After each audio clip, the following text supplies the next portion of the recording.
list. Yeah, it's a good one. I thoroughly enjoy this, even though I don't know why. But okay, so we're live.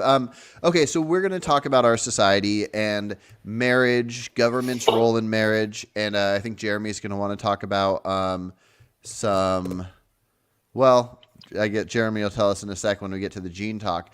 But just talking about marriage alone and siblings getting married to each other. Let's start with Vabehav. That's Just we're gonna do about a minute or two for each person. So yeah, just what are your thoughts? that's disturbing for me for some reason. I don't know the reason, but I don't think we should outlaw this. Okay. So people can do whatever they want if it's not hurting others. But yeah, I'm worried about genes and all, but I am not really educated in that area. So Okay. Dillian, can I go to you, or do you prefer to wait because you got food? You can go to me. I'll stop. Okay. So I just don't see a reason for us making it legal. It's I know that there are harms to it.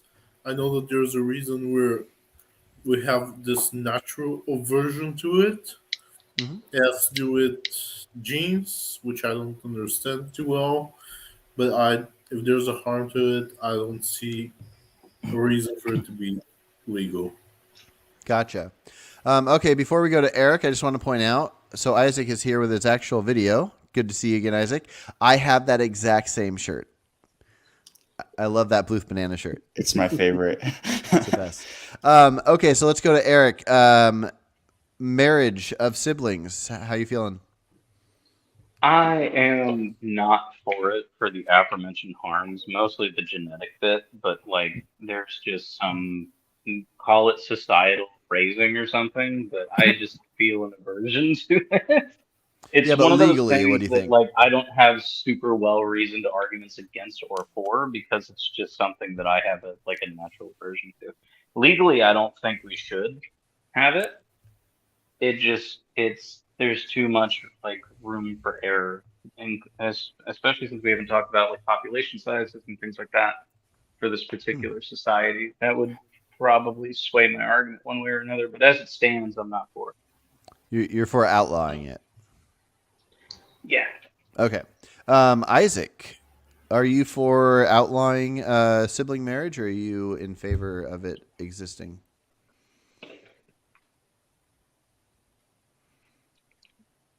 Oh, you might not have heard me because you were moving headphones around. Isaac, sibling marriage, the legality of it. What are your thoughts? Yeah, I think it should be legal. I definitely understand the aversion to it, and I think my stipulation was they shouldn't be allowed to have kids. Um, but yeah, I think aside from that, like I think it should be completely legal. Okay. And then, Jeremy, what are your thoughts?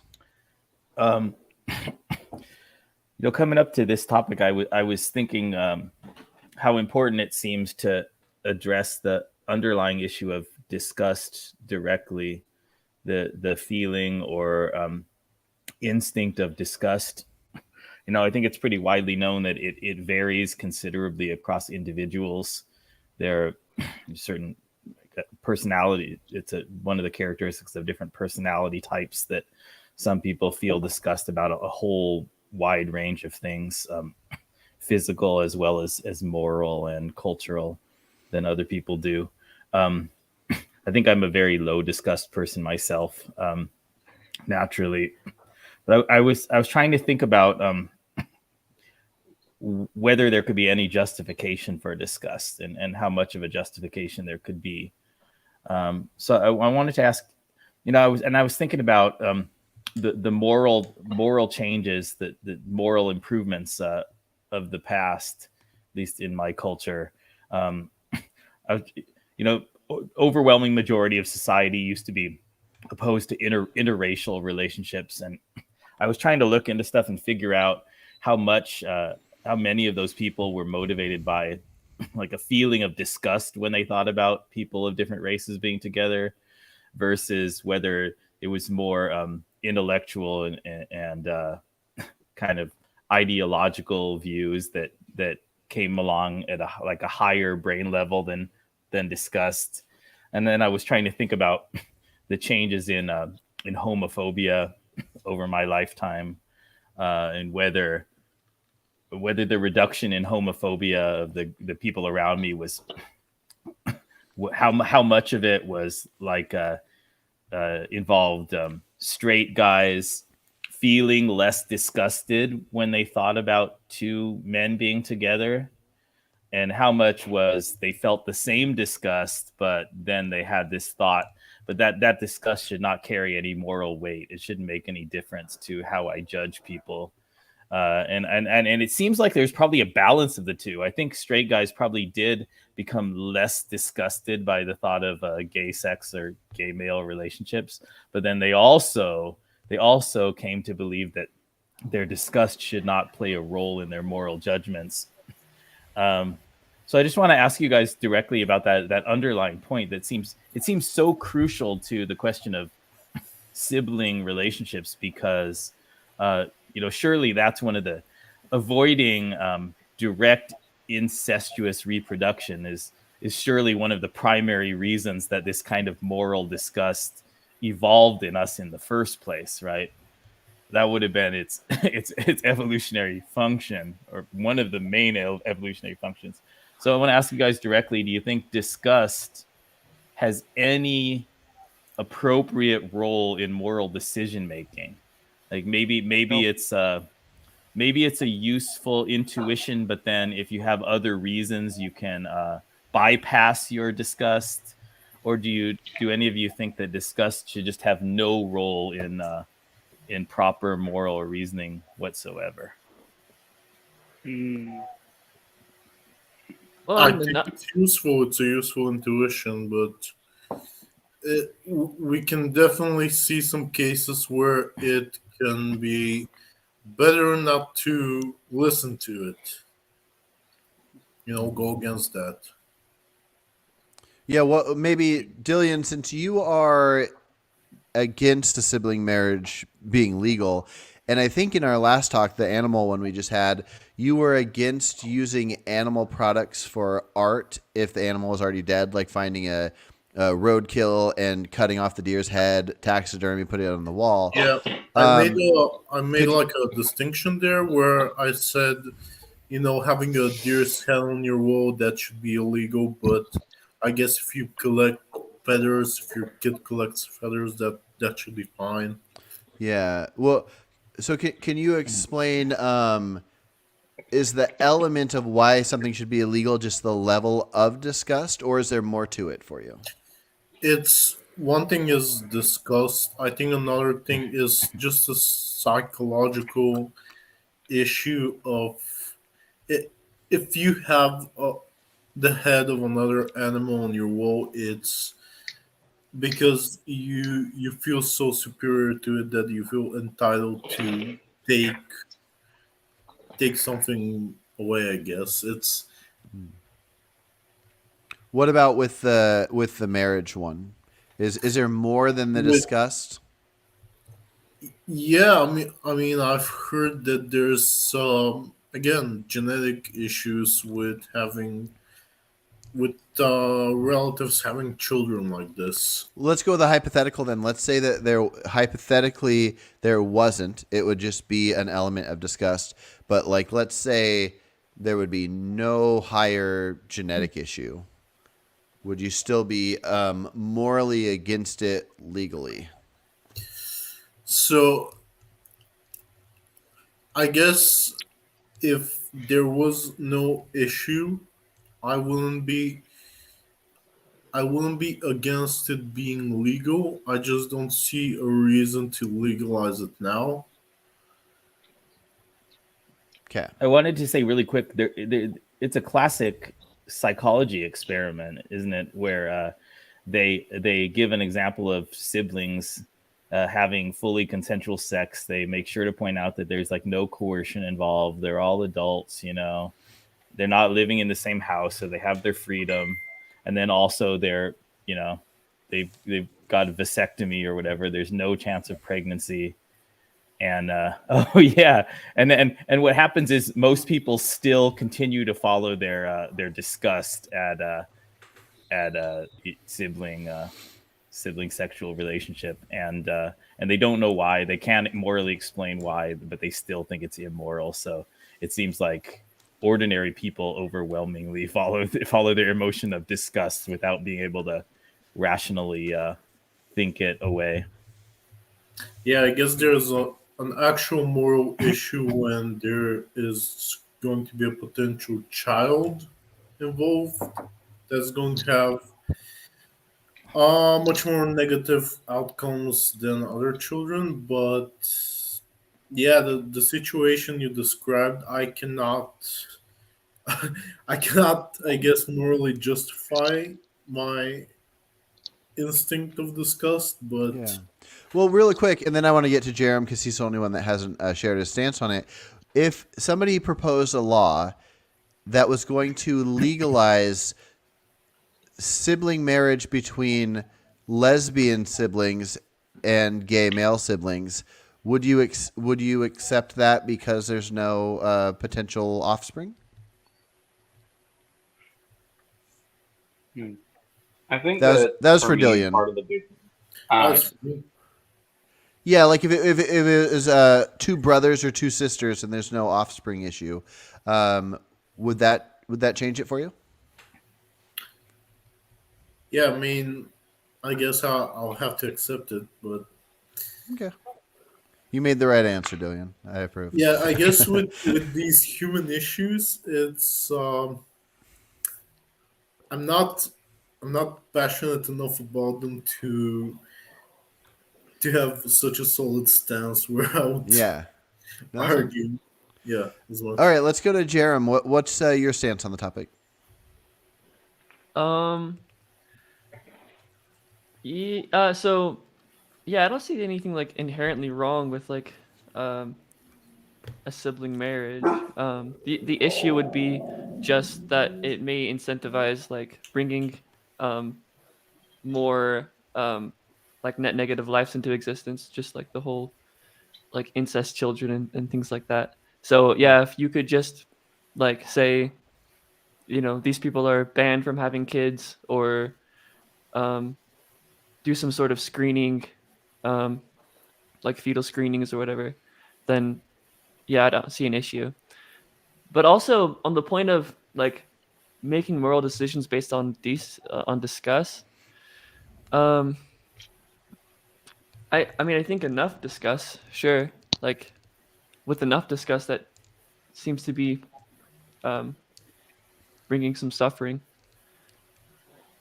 Can you give a quick example, and then we'll hop back to the sibling marriage? Or do you want to ponder it and then let me know? Because I'm just curious. I guess like a quick example would be like if like a business doesn't want to allow someone to take big old dumps on their floor or something. It's like they're extremely disgusted by that. It's like, yeah.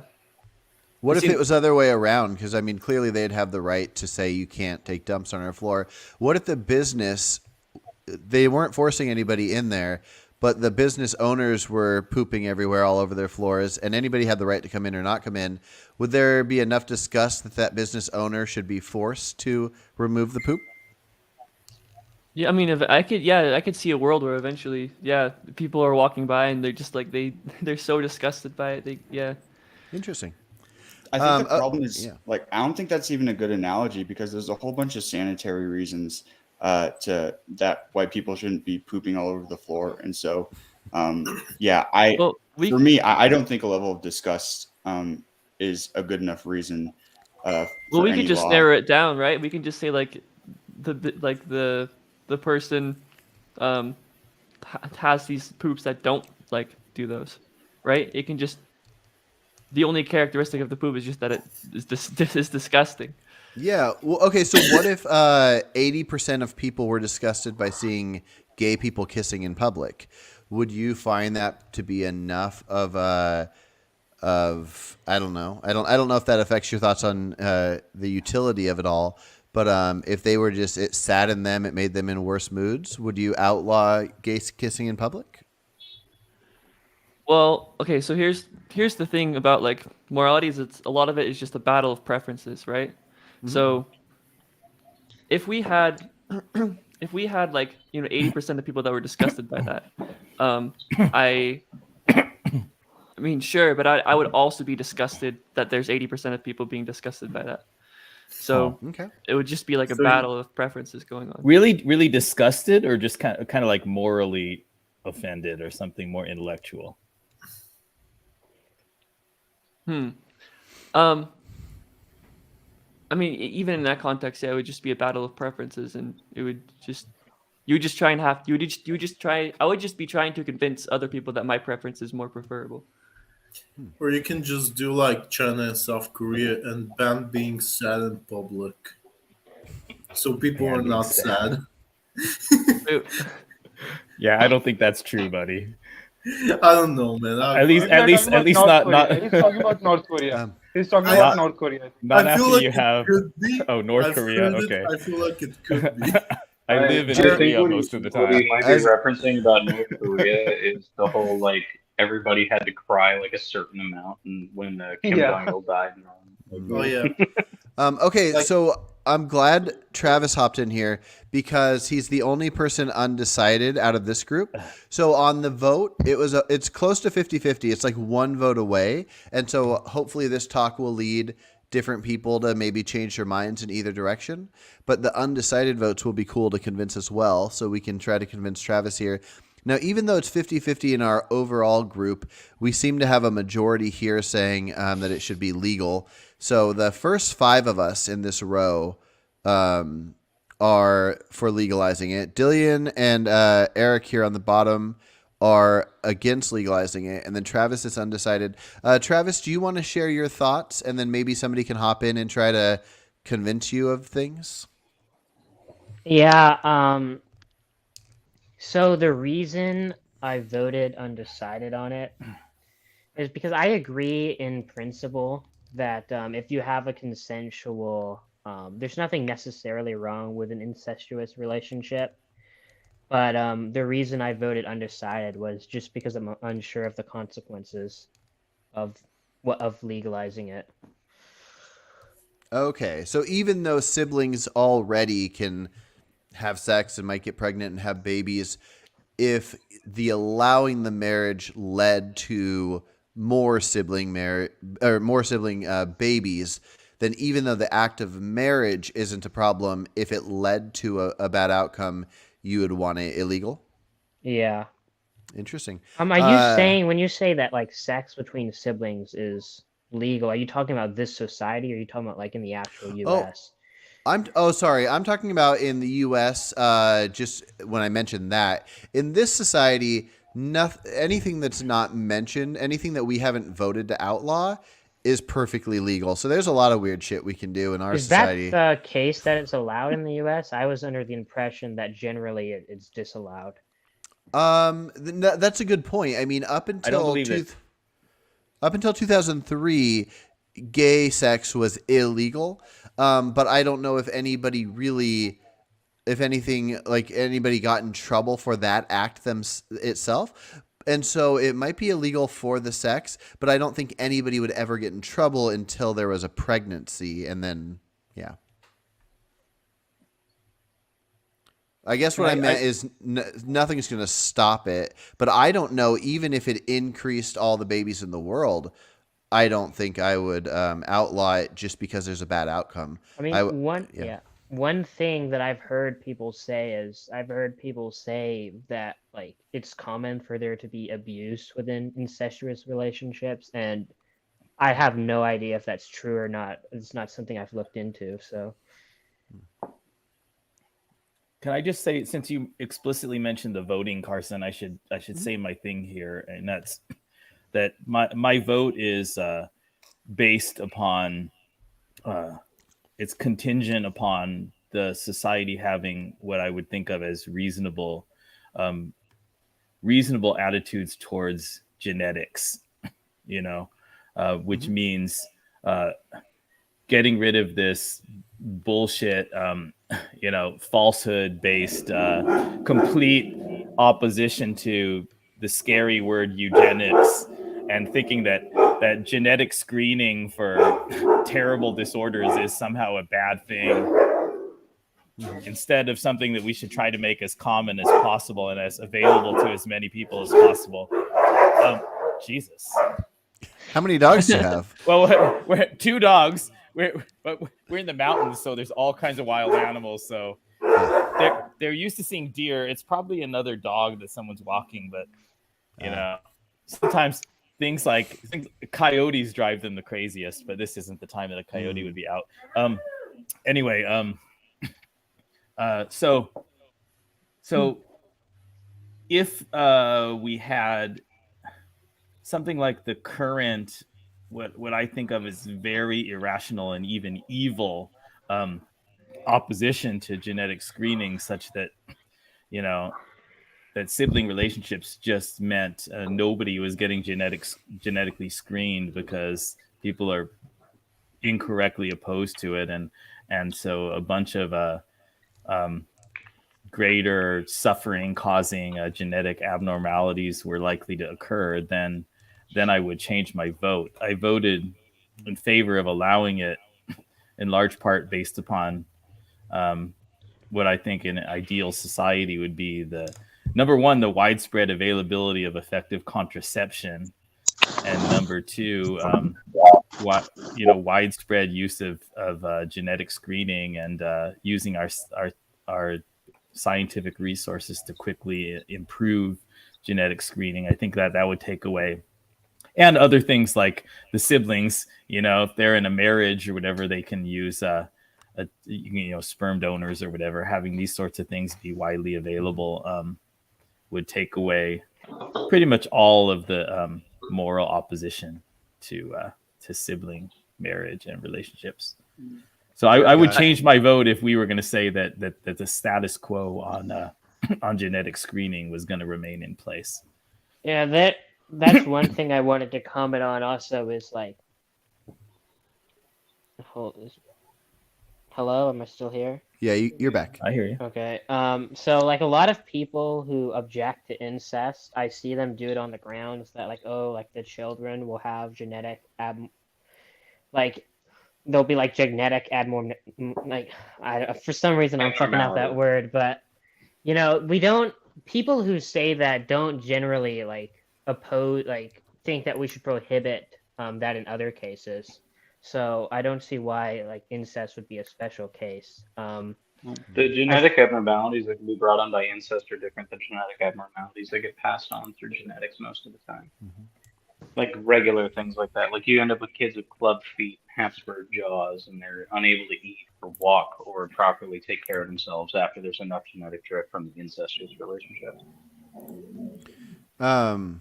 Here, let's get Jeffrey's stance on this real quick, and then after that, I want to challenge Jeremy on something. Jeffrey, what is your thoughts on the legality of sibling marriage?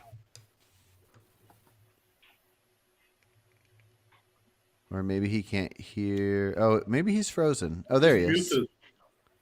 Oh, yeah, Jeffrey, you are muted.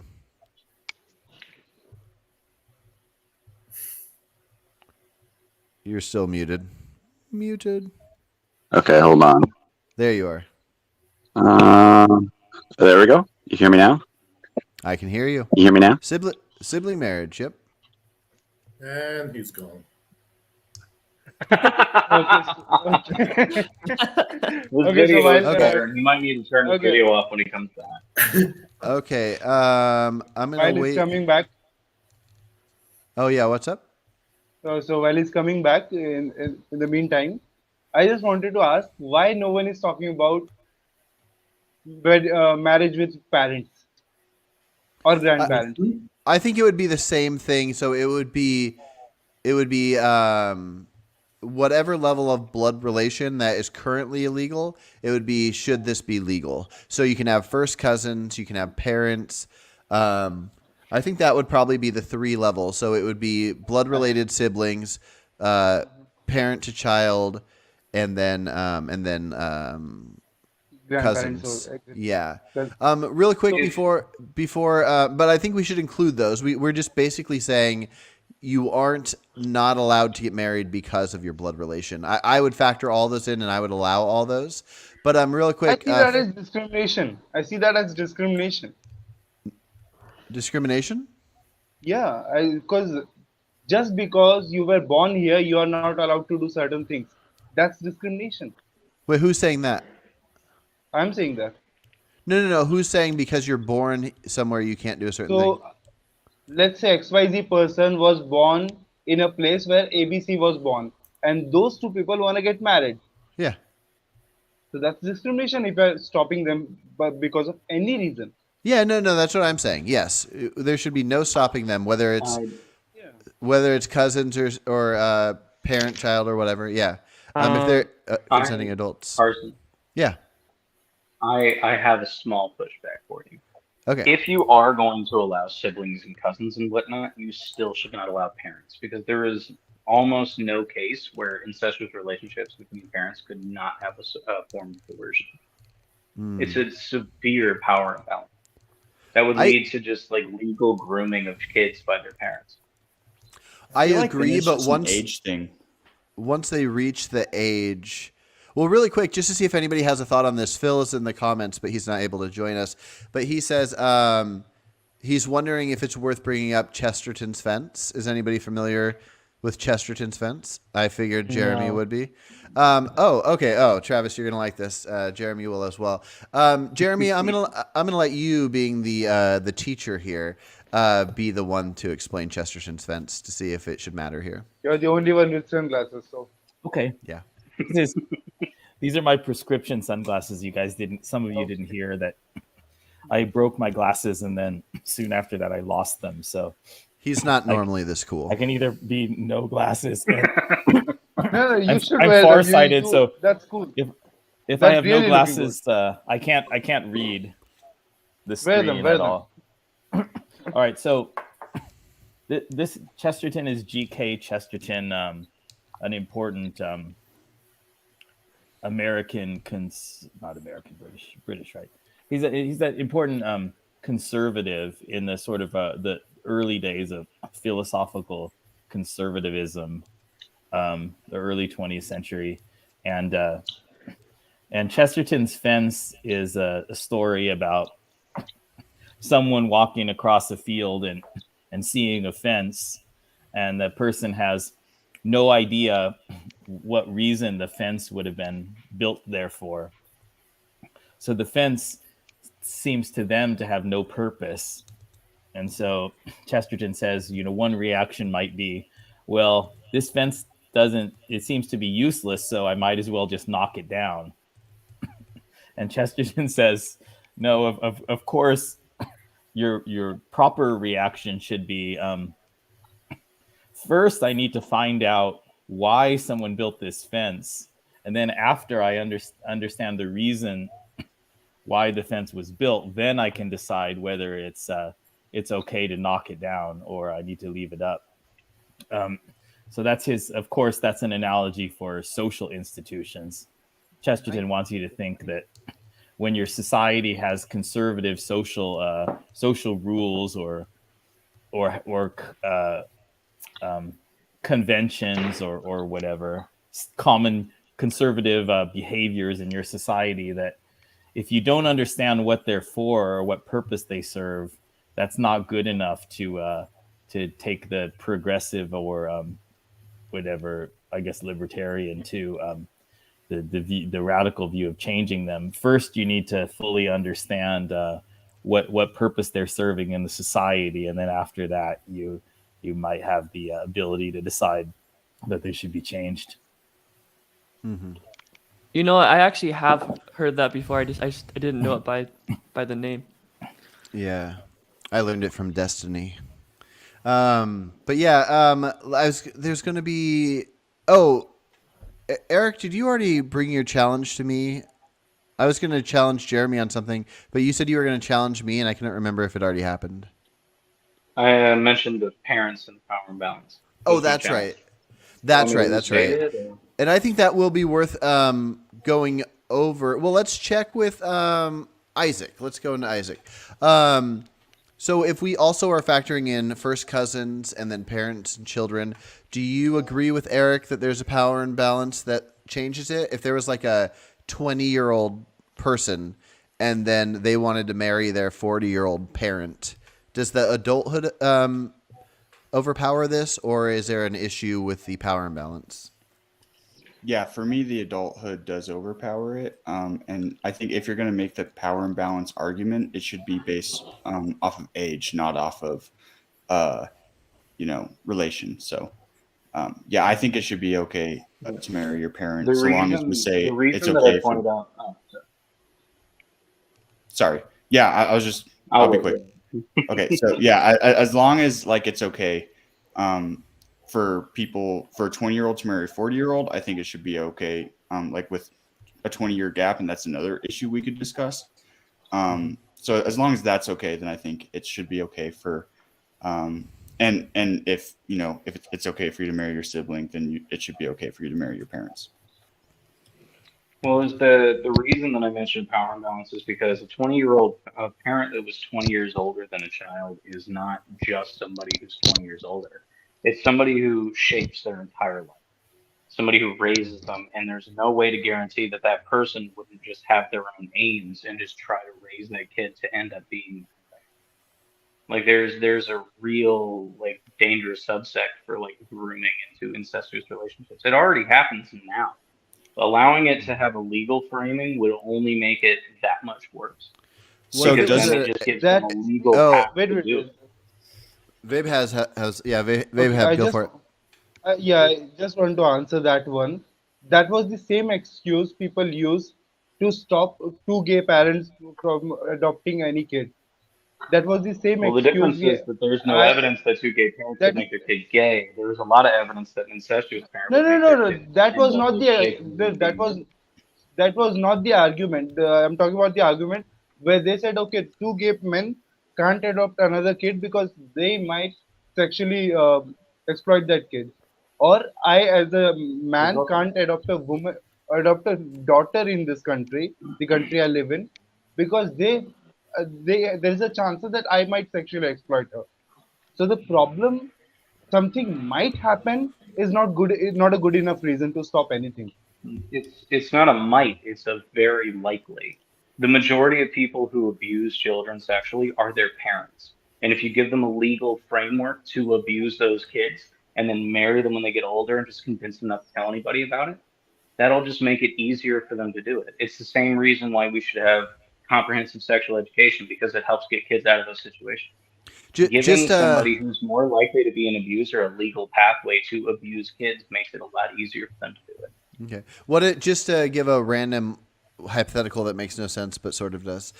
Imagine we're in a world where everything's surveilled. There's cameras everywhere capturing everything, and there's a child that's from like a very young age, like 6 months, whatever, starts being babysat by a neighbor, and that neighbor sees that child more than any parent whatsoever. When that child becomes 20, even if we have recording of audio of stuff that we could call grooming, would you say that this non-blood related person that was the most influential and raised this child, once the child turns 20 or 30 even, can the 30-year-old marry their 50-year-old person that raised them, that's their neighbor?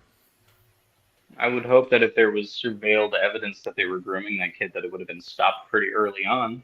Okay, let's say let's say it was surveilled in a way where we knew they raised them the most like a parent, but we don't have the grooming knowledge.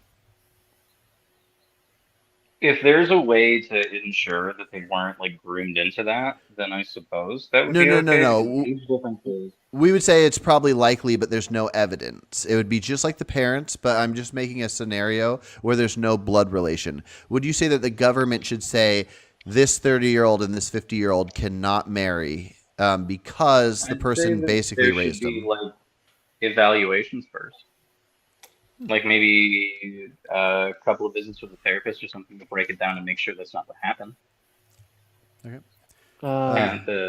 I'm all for like public healthcare and mental health care. So to my mind, that would just be a couple of free visits with a therapist where you just talk about your past with that person, because a lot of times, like, not even adults will realize they've been groomed until somebody can actually break it down to them because of the way that it happens. Okay, So I think so that if you 30. can do that, you can go through it and find that that's not the case, and then sure, I guess. What if it is the case? government So should step in on it. the If it 30-year-old is the said, case, then there should be a separation for that. well, let's say there's no evidence, but the 30-year-old says, yes, I was groomed. They raised me. They convinced me that I should marry them from childhood till now. I accept that I've been groomed, but I'm 30 and they're 50 and I'm an adult. I've been an adult for 12 years. I want to marry them. Should there be something that prevents that? Like a Stockholm prevention?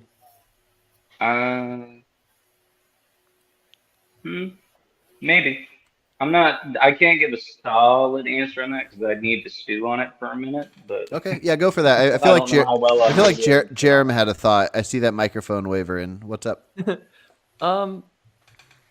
I if I had a thought, it may have passed. So I have a question. I didn't see most of the stream before I came in, so what has been like the reasoning against allowing it for like in We're favor? kind of just getting into that. Yeah, well, the two that are against it would be Dillian and Eric, so you guys can do that. But before that, because I'm not fully sure on Jeremy, let me find out how against it Jeremy is with a challenge, and then let's have Dillian and Eric try to convince Travis of their reasonings for being against it. Jeremy, so I get your concern with the eugenics element and whatnot, but even if that was a thing that our society had no interest in whatsoever, would you say that since siblings can already have sex and maybe have offspring they shouldn't have, that you would still want to make it illegal, even though the only thing that's changing is that they are legally married now? Maybe I missed how I get the idea of the eugenics thing you're going for. I just don't see how the eugenics would have an effect on this idea of marriage or no marriage. Can you explain that a little further? You mean marriage as opposed to legal sexual intercourse outside of marriage? Well, considering that legal or not, people are going to have sex if they're going to have sex, and doing the ceremony and the legal marriage itself, I wouldn't assume would make you more likely to have babies, but I could be wrong. I mean, honestly, it takes a pretty high threshold for me to think that the police and courts and jail prison system should be involved in trying to make a social cultural change within society.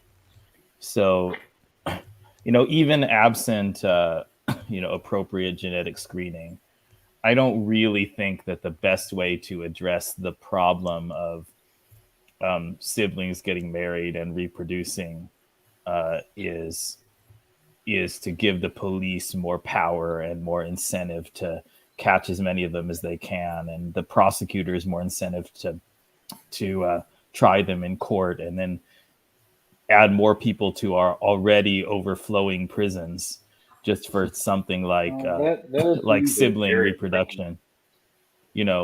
So there's got to be like the mechanisms of civil society, persuasion, moral campaigns, public service advertisements, and just the forces of social change have got to be much better than the criminal justice system for dealing with an issue like this. But honestly, Carson, that's probably going to apply to almost every single one of your questions in this society project. I'm always going to say, like, always try all the other stuff first before you even consider using police power. Yeah. Well, and we'll be able to get into police power and how that works, but I think it's safe to say that we can vote on the idea of should something be thought of as not allowed, and then how we affect its not allowedness would be, we could imagine it being something as simple as magically everyone in our society, once they do something not allowed, they feel really bad and they walk themselves right into a jail cell for 5 minutes. So the what happens afterwards, I think, would be worth separating completely. But I got you. So I'm thinking I'm in favor of something like very strong social sanctions against sibling sexual relationships and marriages, rather than police force based criminalization. Okay. Eric, you were going to say something to Jeremy, but also when you're done saying that, you should tell Travis your argument for why you're against it. If you're still against it, there's nothing wrong with minds changing. Oh, I am. Okay. So what I had said to Jeremy just was very short. It's just that assumes right offhand that it would come with a prison sentence. Not necessarily. Like, I'm not all for putting people in prison for anything that isn't like a violent or really damaging kind of crime. Rapists, murderers, people like that, like really severe scammers. Those kind of people should probably go to prison, but the cell block should only be for like the worst. Everybody else can probably be handled with parole, fines, public service, Yeah. that kind of stuff. Because Sure. prison is a fucking horrifying thing to do to somebody. But Eric, isn't there still but- is a huge incentive problem with policing, even I mean, keep absent in mind, prison? we're not talking America, we're talking our society, right? That's there's right, but- we haven't gotten far enough to say whether or not we'd have a for-profit prison system, or whether we would have cops that are essentially God that walk the street like here in America, right? Like get away with everything they want, Yeah. just get paid and they murder someone. Like I would hope that we don't go that way, because it's a horrifying way to have policing, as most of the rest of the world seems to agree. But where I said that it shouldn't be allowed was very simply, it's on like genetic lines mostly. There's a lot of different kinds of harms that are very specific to inbreeding that can happen to kids, which would lead to those kids having like a net negative kind of life. There are Yeah. some things that you can also have from regular genetic things. Like my cousin has cystic Yeah. fibrosis, Mhm. right? Like both your parents have to be carriers for cystic fibrosis. Yeah. So genetic screening would have been good for them. Good analogy.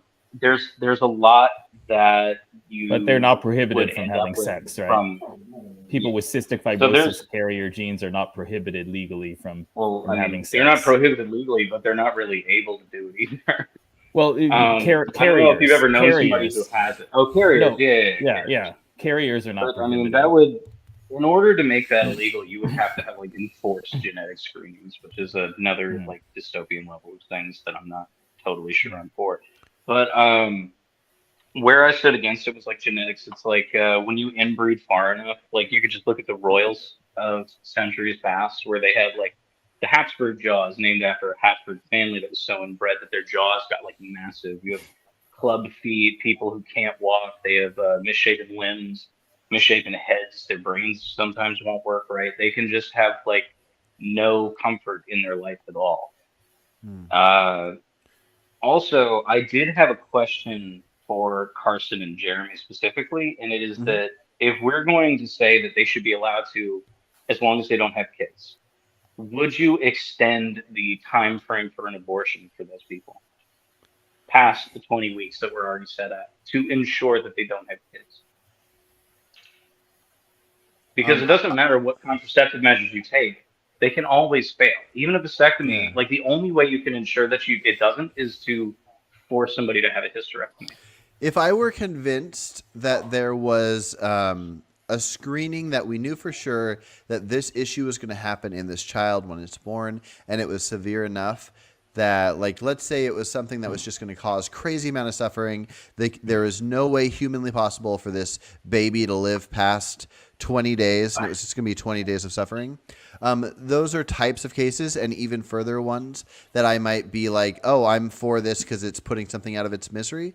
But in general, I don't know enough about the topic, and I would have to hear individual cases to make me more in favor of abortion. I'm pretty firm on my abortion stance.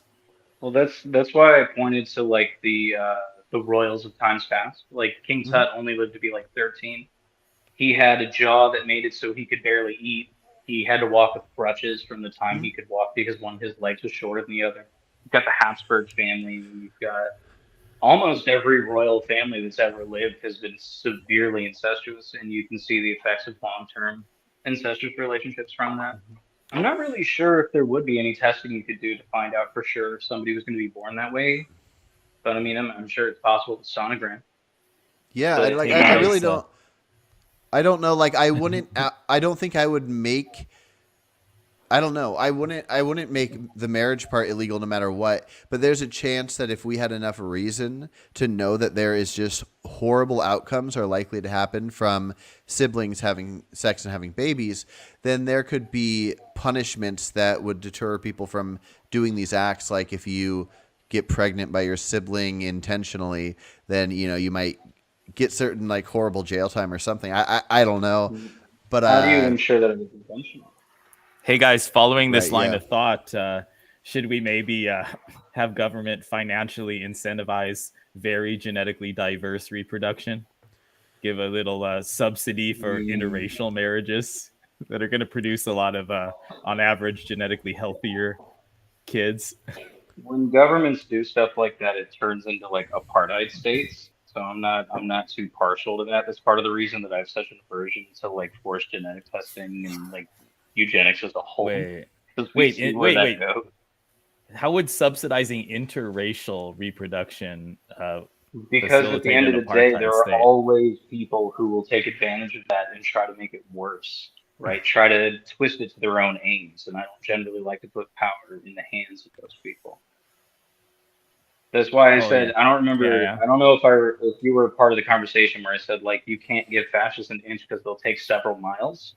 There are a lot of people like that who just look for any chance to legislate their personal morality on everyone. And I don't want to give that kind of power to those people. All right, let's set up a future talk where Jeremy and Eric do the genetics.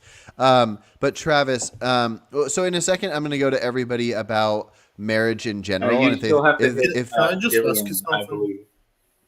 believe. yeah, true. But so in a sec, I just want to prepare everybody because a handful of people haven't talked because of their stance being the majority. So in a second, we'll start with you guys and talk about marriage in general. Like, is there any purpose of having the government involved? But before that, I wanted Travis to have a chance to respond to what Eric just said.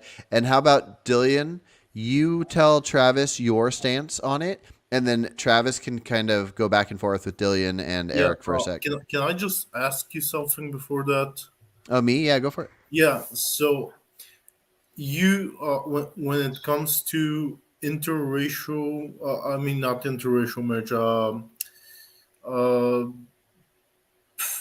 inter-sibling marriage, I guess you would not stay on the side of caution because you don't know if there would be any negative outcomes, and you would say, well, they should be free to do what they want. But on the side of animal agriculture, you would stay on the side of caution on the grounds that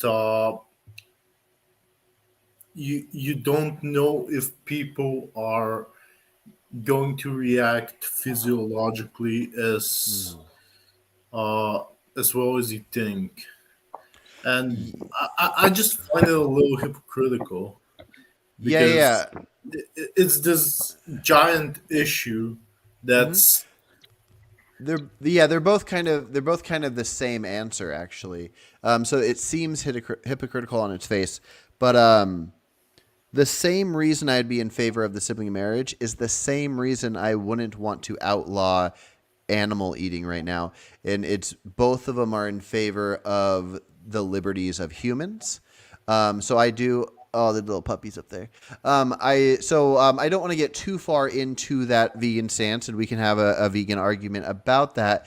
But I care about the health of humans to some level, and it's not just the survival of humans. So if humans were to need it, why wouldn't you stay on the side of caution when it comes to legalizing marriage between siblings? Then, if you care about the health of humans, because it's potentially harmful for the next generation. So I'm protecting the liberty of individual humans to protect their own health. And so with the forcing the world to go vegan one, I don't feel comfortable with that because I don't feel like we have enough evidence to prove that is the case to protect their own health. So the animal one is about protecting one's own health, and the sibling one is about just having the liberty to make your own choices.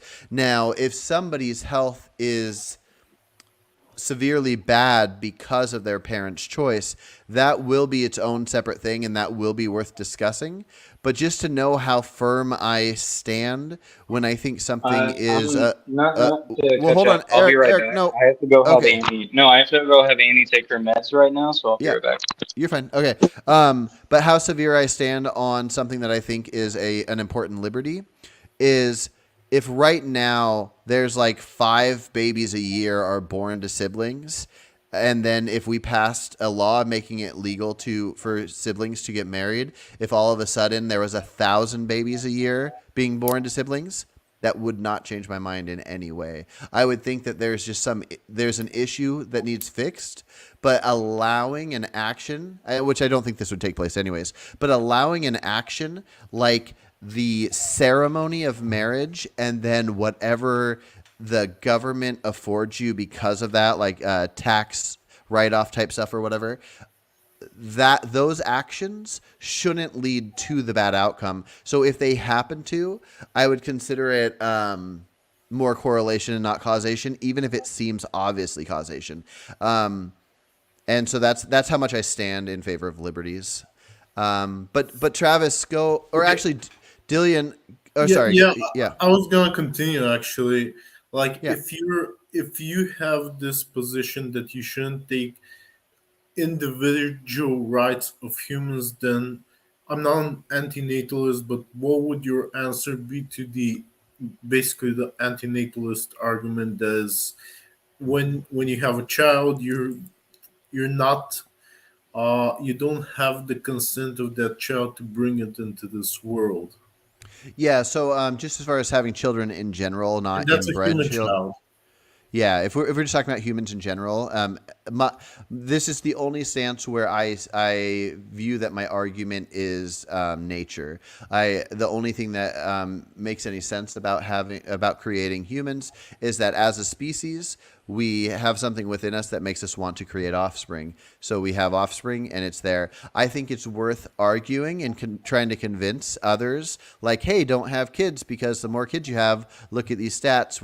It's gonna be worse for the world, or what. However, people want to argue it amongst themselves. But as far as the legality side of things, there is a limit to resources. So there is a possible future where it might be beneficial to have laws against having certain amounts of children. But aside from that, just the moral side of bringing a human that didn't ask to exist, I just stand on the side of that is what animals do.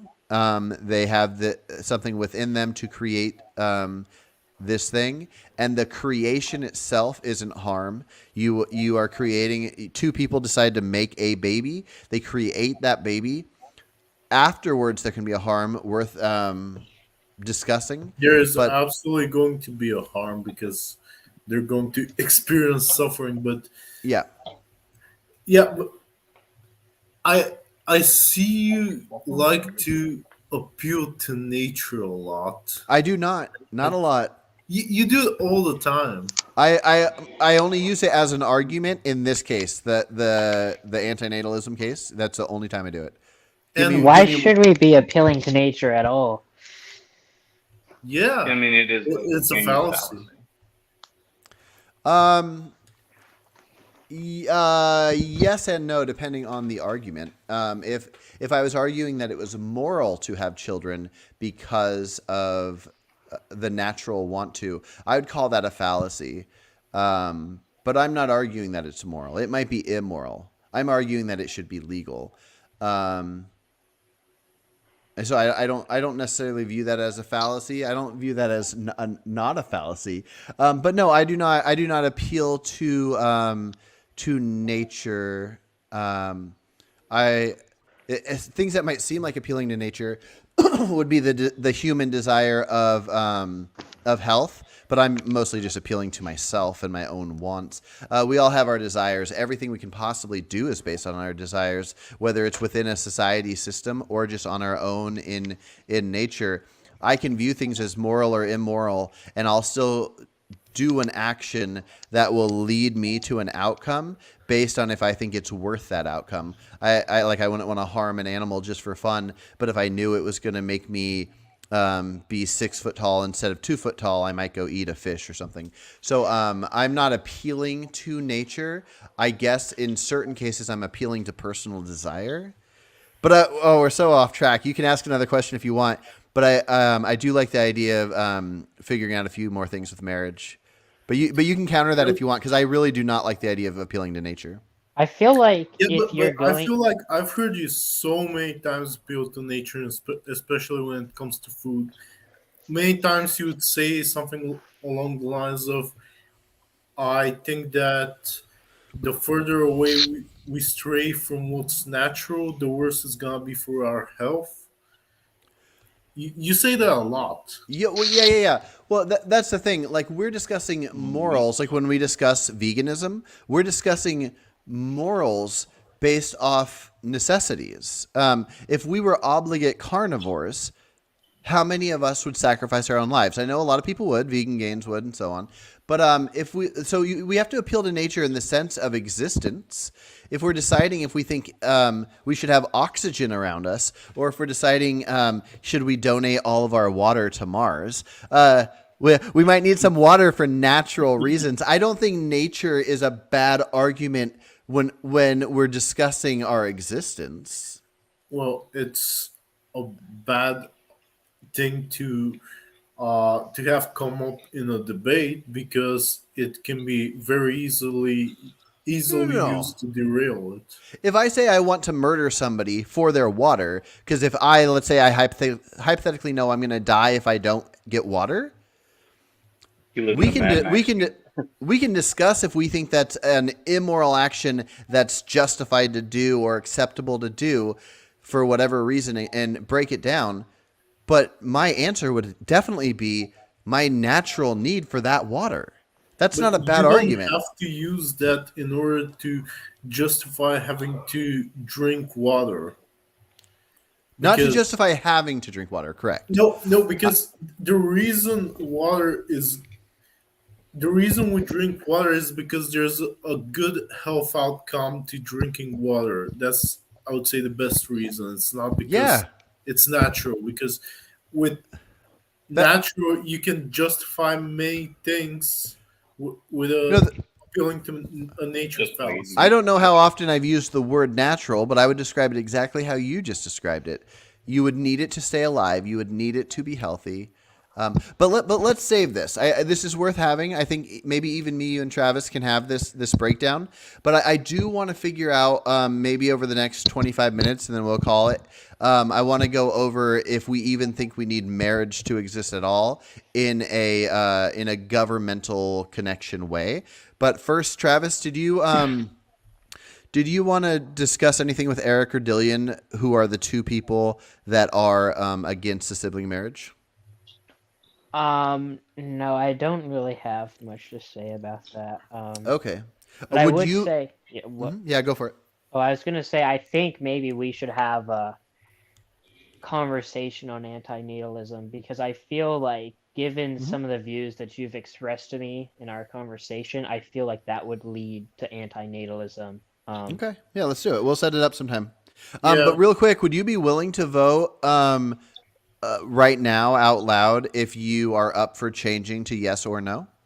So I don't remember exact. I mean, what was the what were the laws? Just again? would you be in favor of our society letting siblings get married, or would you want it to be illegal? I'm still undecided on that. Okay, that's fine. But I think I would vote probably in favor of a ban on like parents and children. Okay, that's good to know as well. Okay, so let's do a quick thing. Let's start with Jerem, and then we'll go to Isaac. There was what's- one thing I wanted to say about the incest thing. Yeah, go for it. So I don't know if this was part of a broader like discussion or not, but I saw right before I joined, I saw that we were talking about like basing morality on disgust. I guess maybe this is a controversial take, but I don't necessarily see the issue with basing moral views on disgust. It seems like a lot of our moral views are based on disgust. Yeah, that's what I think. Jerem and Dillian were definitely agreeing with that. Let me make a note that we should bring that back up even today if we get time or in a different talk, unless that disgust leads you to wanting to outlaw the sibling marriage. But let's put a pin in that just for a sec. So Jerem, do you think there is any purpose whatsoever to have the government, so our government in this society we haven't named yet, or in the U.S. or whatever, the government involved in marriage whatsoever, or should it just be a ceremony that people can do if they want to do? I don't think I really have a strong opinion on this, but I think government marriage may incentivize families and incentivize bringing people into existence. Maybe. Okay. Isaac, how about you? Yeah, I don't think the government should really have any part to do with marriage. I don't think there should be any benefits for married people that unmarried people can't also have access to.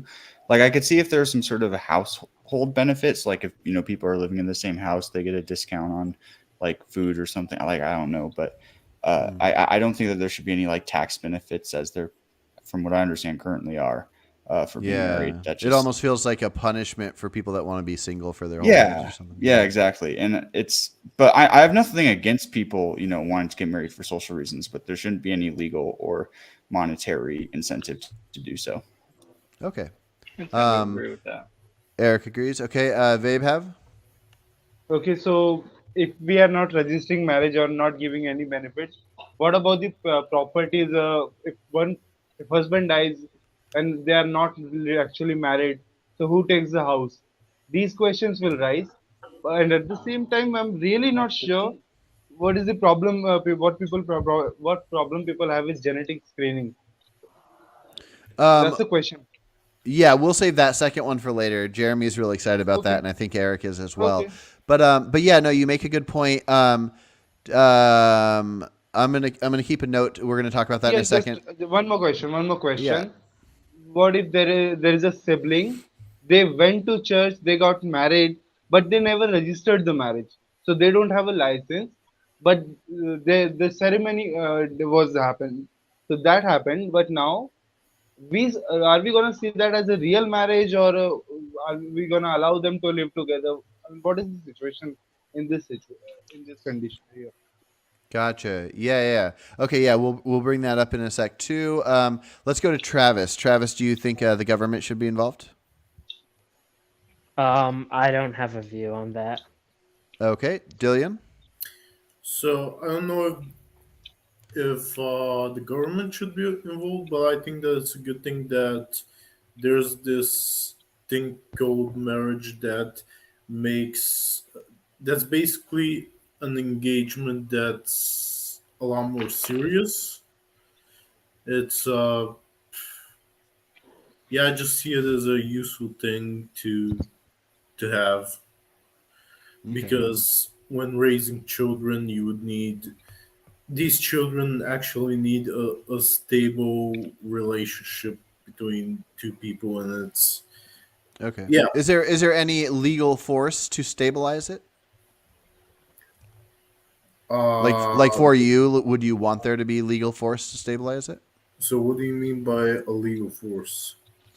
Well, just because you're saying that maybe the reason to have government-involved legal marriage would be stabilized household for children or something like that, which I actually think that it subconsciously does do that. I think if somebody recognizes I'm legally married, I'm gonna, people that want to split up might stay together for the kids or whatever. But it's almost like a subconscious It's a psychological thing. thing. But do you think is there any element that would affect it legally? We might agree that it's best for a kid to be raised by 2 or 3 or 4 adults that are constantly taking care of this kid and teaching them good values or something. But is there anything where legally the government is going to have any effect on this? Yeah, I think I guess with property rights, Okay. with I guess the responsibility for the parents to care about their child. This child should have a caretaker.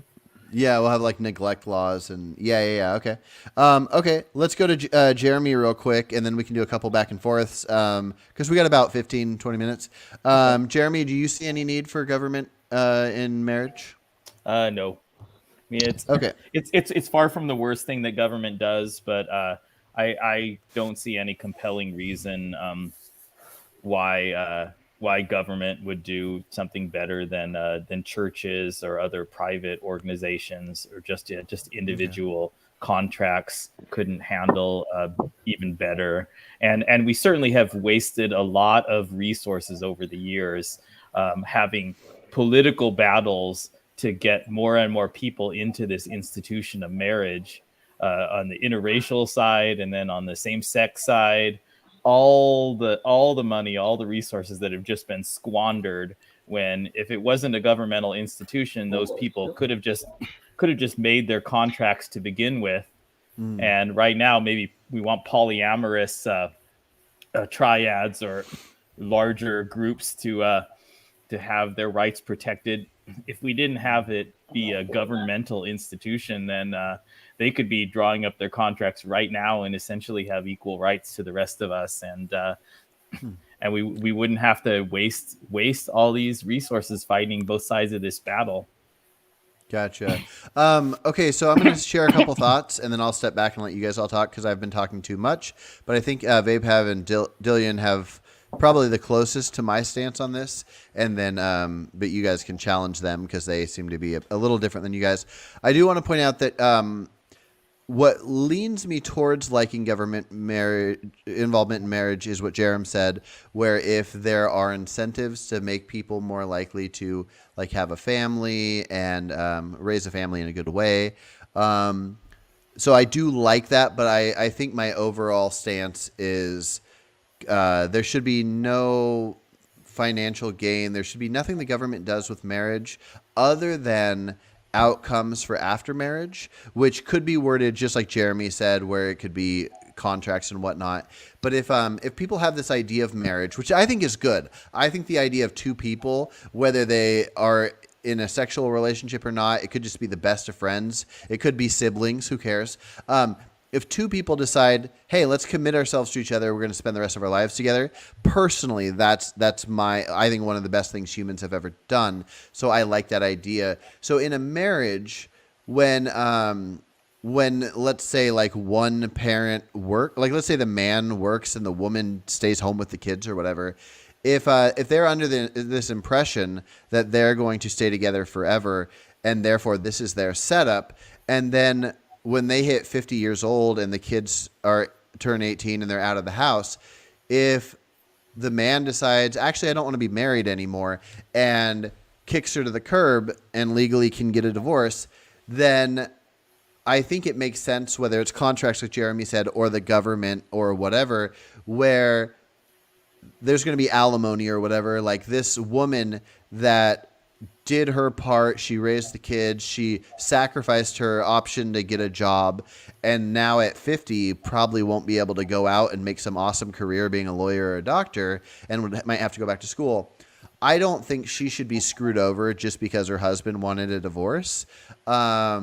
So I guess that's why I stand on Vaibhav and Dillian's side. But Jeremy, do you mostly agree with that? You just think it should be contracts and not government? Like alimony. Yeah, type? I agree with a lot of the points that Vaibhav is saying here about the value of marriage. I just think, like almost everything else in our lives,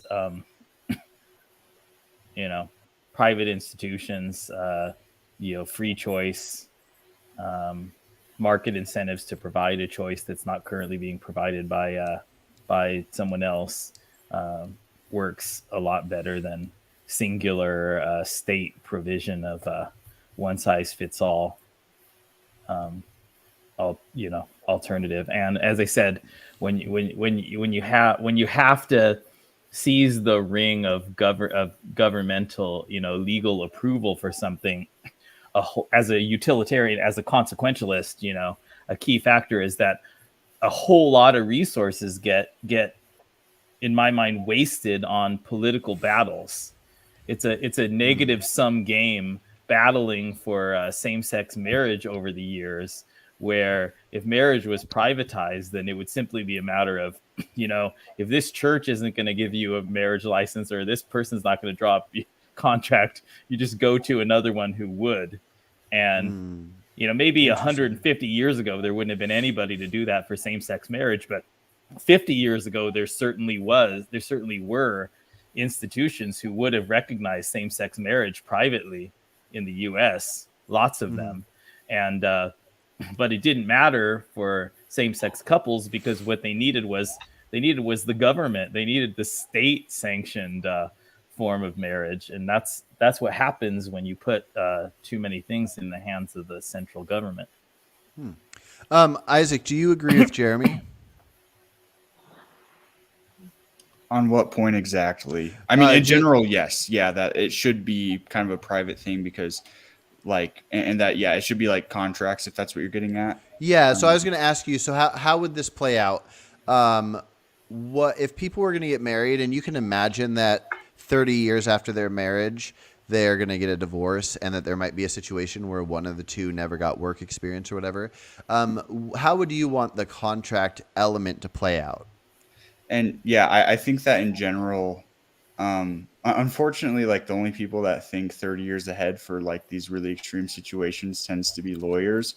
And I feel like most people aren't going to think about breaking up when they're getting married, right? So that is kind of a bit annoying, but divorce is already, even with the government, involved, is already a really messy and like legally annoying process to go through, especially when, there's a lot of animosity towards each other. So I don't think that taking the government out of it would really make that process any better. But yeah, I think that marriage means different things to almost everyone. Like obviously to a very religious person, marriage has a completely different value and meaning to them than it does to someone who's more secular. For a lot of people, marriage means, mating for life, and to other people, it might just be a temporary thing.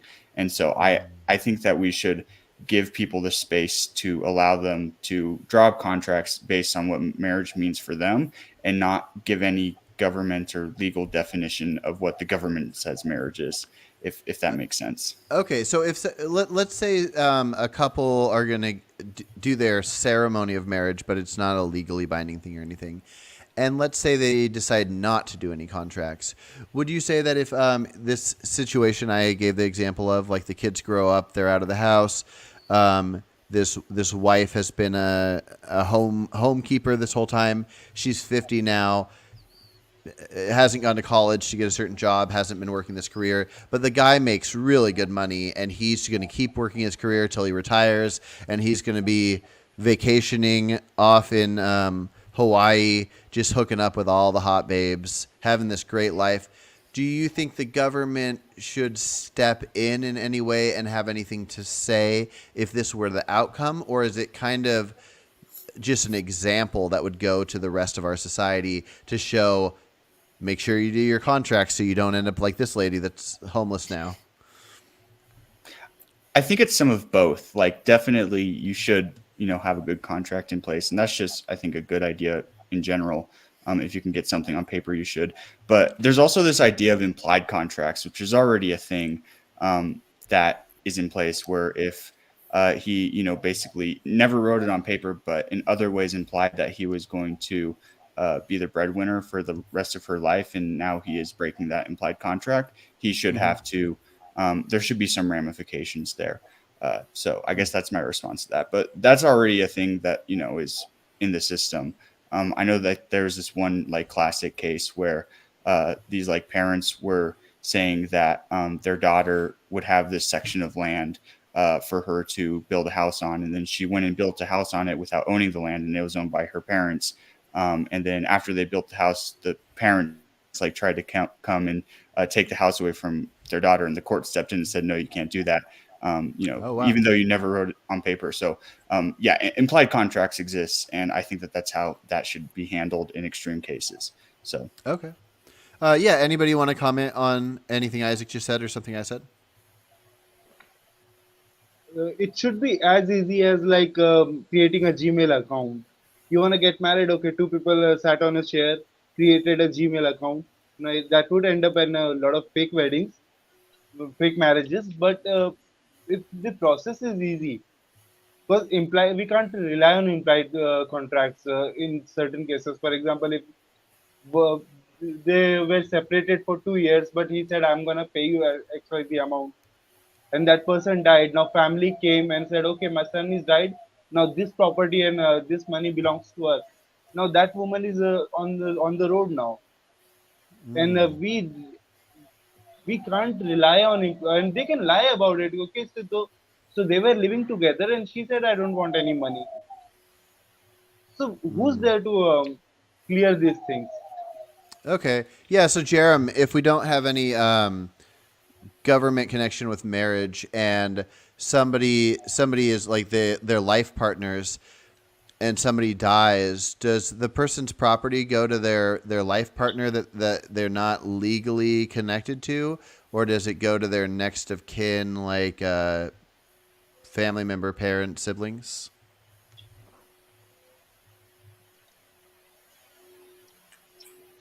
I wouldn't know. I don't know. Okay, yeah. Yeah, I don't have a strong issue or a strong Travis? opinion on that. Yeah. Gotcha. Travis, you got a thought on that? Say that again. Like, so if there is no marriage, if we decide that marriage is just some ceremony people can do, but it's like a religious thing, it's nothing connected to the government whatsoever. Do you think there's a good approach to decide if somebody's life partner would get their properties if they don't have a will, but their property, would it just go to a life partner, or would it go to like their nearest blood relative, like their parents? I guess you would have it go to their life partner. Okay. Jeremy, how would you view this? I was going to say, I think it's always important to, or always useful to try to think outside the status quo bias and see what judgment you would have if the status quo is different. So I think if we had a world that had just flexible private contracts for long-term relationships, including ones that produce children, then somebody proposing the idea that, hey, we should change everything by putting it in the hands of the government, that you need this one license before you do it, it would kind of sound like needing a government license to become roommates with somebody or become golfing partners or whatever. It would just seem, why are you proposing this crazy new thing? Don't speak that into existence. That might happen in Florida. Cohabitation between genders is still illegal here. In terms of inheritance and stuff, I think there's sort of two tiers. There's the contract law, and then there's arbitration based upon the wording of a contract that was freely signed. And in some cases that's going to happen, and that's sort of the ideal case if anything significant is at stake, is to have a very clear contract. But then in the absence of that, you need some kind of judge or arbitrator who uses sort of common sense principles that try to balance the interests of the people involved and not screw anyone over. And I don't know how much can be said about common sense, but we've got to hope that in the absence of an explicit contract that the people who are entrusted with that arbitration don't have ideologies that make them go very far away from common sense consideration of all of the interests involved. Yeah. Well, and common sense can mean different things for different people at different times. But yeah, like women used to be not able to own property. So if her husband died, then the house would go to the oldest son and stuff like that. So the concern I could see, if we make marriage a thing that's kind of just like a religious type thing, it's not part of the government, then maybe something like if a man and a woman both owned a house and they were going to live together forever, and one of them dies, I feel like the go-to for inheritance, instead of it just being the one that didn't die now owns it, that a nearest family member of the one that died now owns half of that house. So to counteract that, I think it might be something like having a contract that says if one of us dies, the other one receives the house. So one of the reason marriage was promoted by government was this, so people will have legal contracts. Because boomers, is there any boomer here? No. Okay, so boomers started this trend that they used to live together a lot without any wedding or without any contract, and these issues have raised in the past.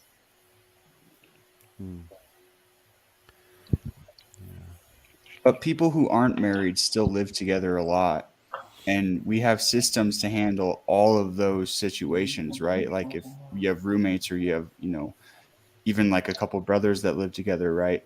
So we already have all the systems in place as if you weren't married to deal with these situations fairly. So I don't really see how marriage affects that. Imagine those numbers like 50 times higher.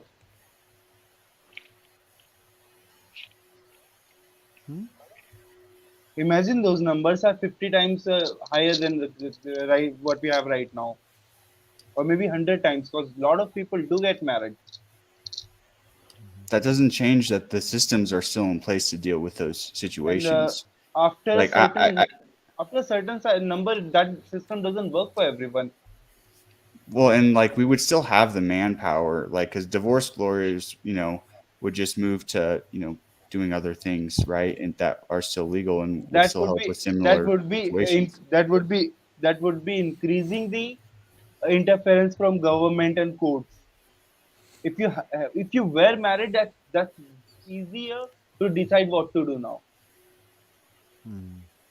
It's almost natural. Well, and maybe we should just make it easier for people who aren't married as well, right? Like that's what I'm arguing for, is that there shouldn't be any benefits for people that are married that can't be attained by people who aren't. People do get married because they want those benefits. The reason otherwise, it's extremely easy for me to convince a woman or a man to marry me and live with me, and that person will be making money. I'll be taking some of them for a long period of time, and after that, I can dump that person. That person can die, and I can.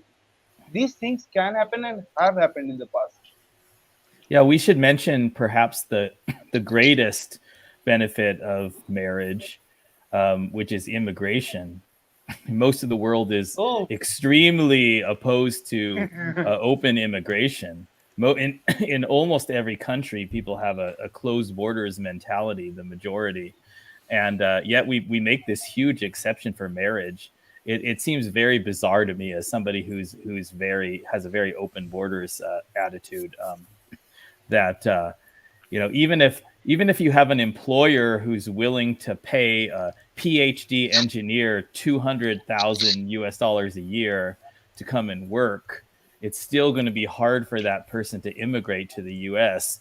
But then if somebody from another country marries an American, even if they have no useful employment skills, they can easily come over. Yeah, that's good to know. That's really good to know for me. I might use that. Do we view anything involving children to not be connected? Like, so whether there's government involvement in marriage or not, if there is a divorce, that if there's no government involved in the marriage, that government being involved with figuring out where children goes isn't connected? Do we view that as a separate topic? I'd rather have government involved in that part. Yeah. Oh, for sure. Jeremy, you agree, right? The government should have some kind of system for how they set up where children go in the case of a divorce. Aside from how sympathetic I am to anarcho-capitalism, where there are competing law enforcement and judicial services that people have arrangements with, and that essentially compete on a market. Insofar as there is a central state, then it seems like that would be that would be where that decision would be localized. But I don't think it necessarily needs to be one size fits all. Even that central state could still be there could still be individual organizations, kind of private organizations like churches or other sorts of social structures that that parents are a part of, that make decisions about what happens to children and take care of the children.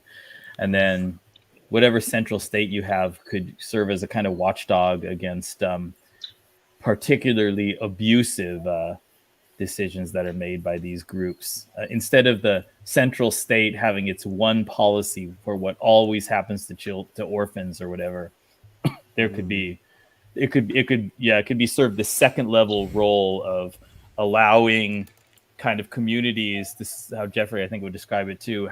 Allowing communities to deal with the problem privately in their slightly different ways, or even significantly different ways, and then the role of the state would just be to step in the cases of very clear abuse. Gotcha. It sounds like it might be worth putting it to a vote soon if we should just have no connection with government and marriage. So yeah, we might not even need the legalizing sibling marriage if we don't have a connection in there. I will put that to a vote soon. But yeah, if anybody has any other thoughts on the marriage topic, they should go for it. Dillian, what were you going to say? I was gonna say, so it's like having state laws and then I guess what was it called? Federal laws. Yeah, like the church or whatever your local community has their stances or whatever. But then if somebody, is that what you're saying, Jeremy? If somebody wants to fight that, they can bring it to almost like a Supreme Court and say, hey, so our community decided my wife's getting the kids, but I kind of want them too. Something like that, yeah. Okay. Where you basically allow kind of free social interaction to operate, and then you have law as a sort of appeals process. So that the extent of law into everyone's lives is minimized. Yeah, that sounds reasonable. We have meandered quite a way, haven't we? Yeah. Well, no, I imagined the first half of it being the sibling talk and the second half of it being just marriage in general. That makes me nervous, that idea of leaving it up to communities or anything like that. Like if two people have children, unless there is reason, which I think would have to be like a regulated reason that a one size fits all, unless somebody has reason to have their children removed from them having their children removed from them is kind of a devastating idea that I wouldn't want to leave up to a church or a community of any kind. Not that I think our systems are necessarily great, but wanting to create a great system, I think would be ideal. Does anybody else have wouldn't you want to have people have the choice to have a church decide this for them in such a scenario? Well, I mean, I'm not religious in any way, so I would want every church to stay away from deciding anything for me. But for you, but no, yeah. I wouldn't want any community. I'm also not religious. Like so I live in a city called Salem. It's a pretty big one, but let's just imagine like everybody could get together and talk about all kinds of things. And then me and my wife, we have kids. What if we decided to get together and say, hey, she wants to keep the kids, and hey, I want to keep the kids. And then everybody that like has experienced us goes, oh yeah, they'd be way better off with her. Let's have her have the kids or whatever. I mean, that should have some impact. Like if there were witnesses that witnessed some kind of like abuse or something, but to remove somebody's children or somebody's just freedom and liberties in general, I feel like you want something pretty like set in stone. Like the reason you have a society is that you're not just leaving it to like whoever's opinion that day on like what their favorite song is has some big impact on something. Yeah, but what's the difference between that and having uh, states versus no states? Yeah, because so if you have a system set up where you say children can't live in a house full of rotting food and maggots and stuff. So if we go and check on this house, this child's gonna go out of this house because it's not sanitary enough for them. Or if somebody caught on camera some family member smacking some 5-year-old in the face, or just some kind of abuse, or a kid was starved for a week or something like that, then you have these things set in place that everybody has to abide by. Everybody cannot punch their 5-year-old in the face. Then these are just rules that we all agree on. And then the government can say, okay, these two are splitting up. They each get the kid 50-50. Is there any reason that this shouldn't be the case? Is there any reason that one of the parents should have the kid more? And then it would be based on these very set out rules that the entire society can like work towards. But if you have one community just being all like, oh yeah, this parent's really charming and they're a good talker.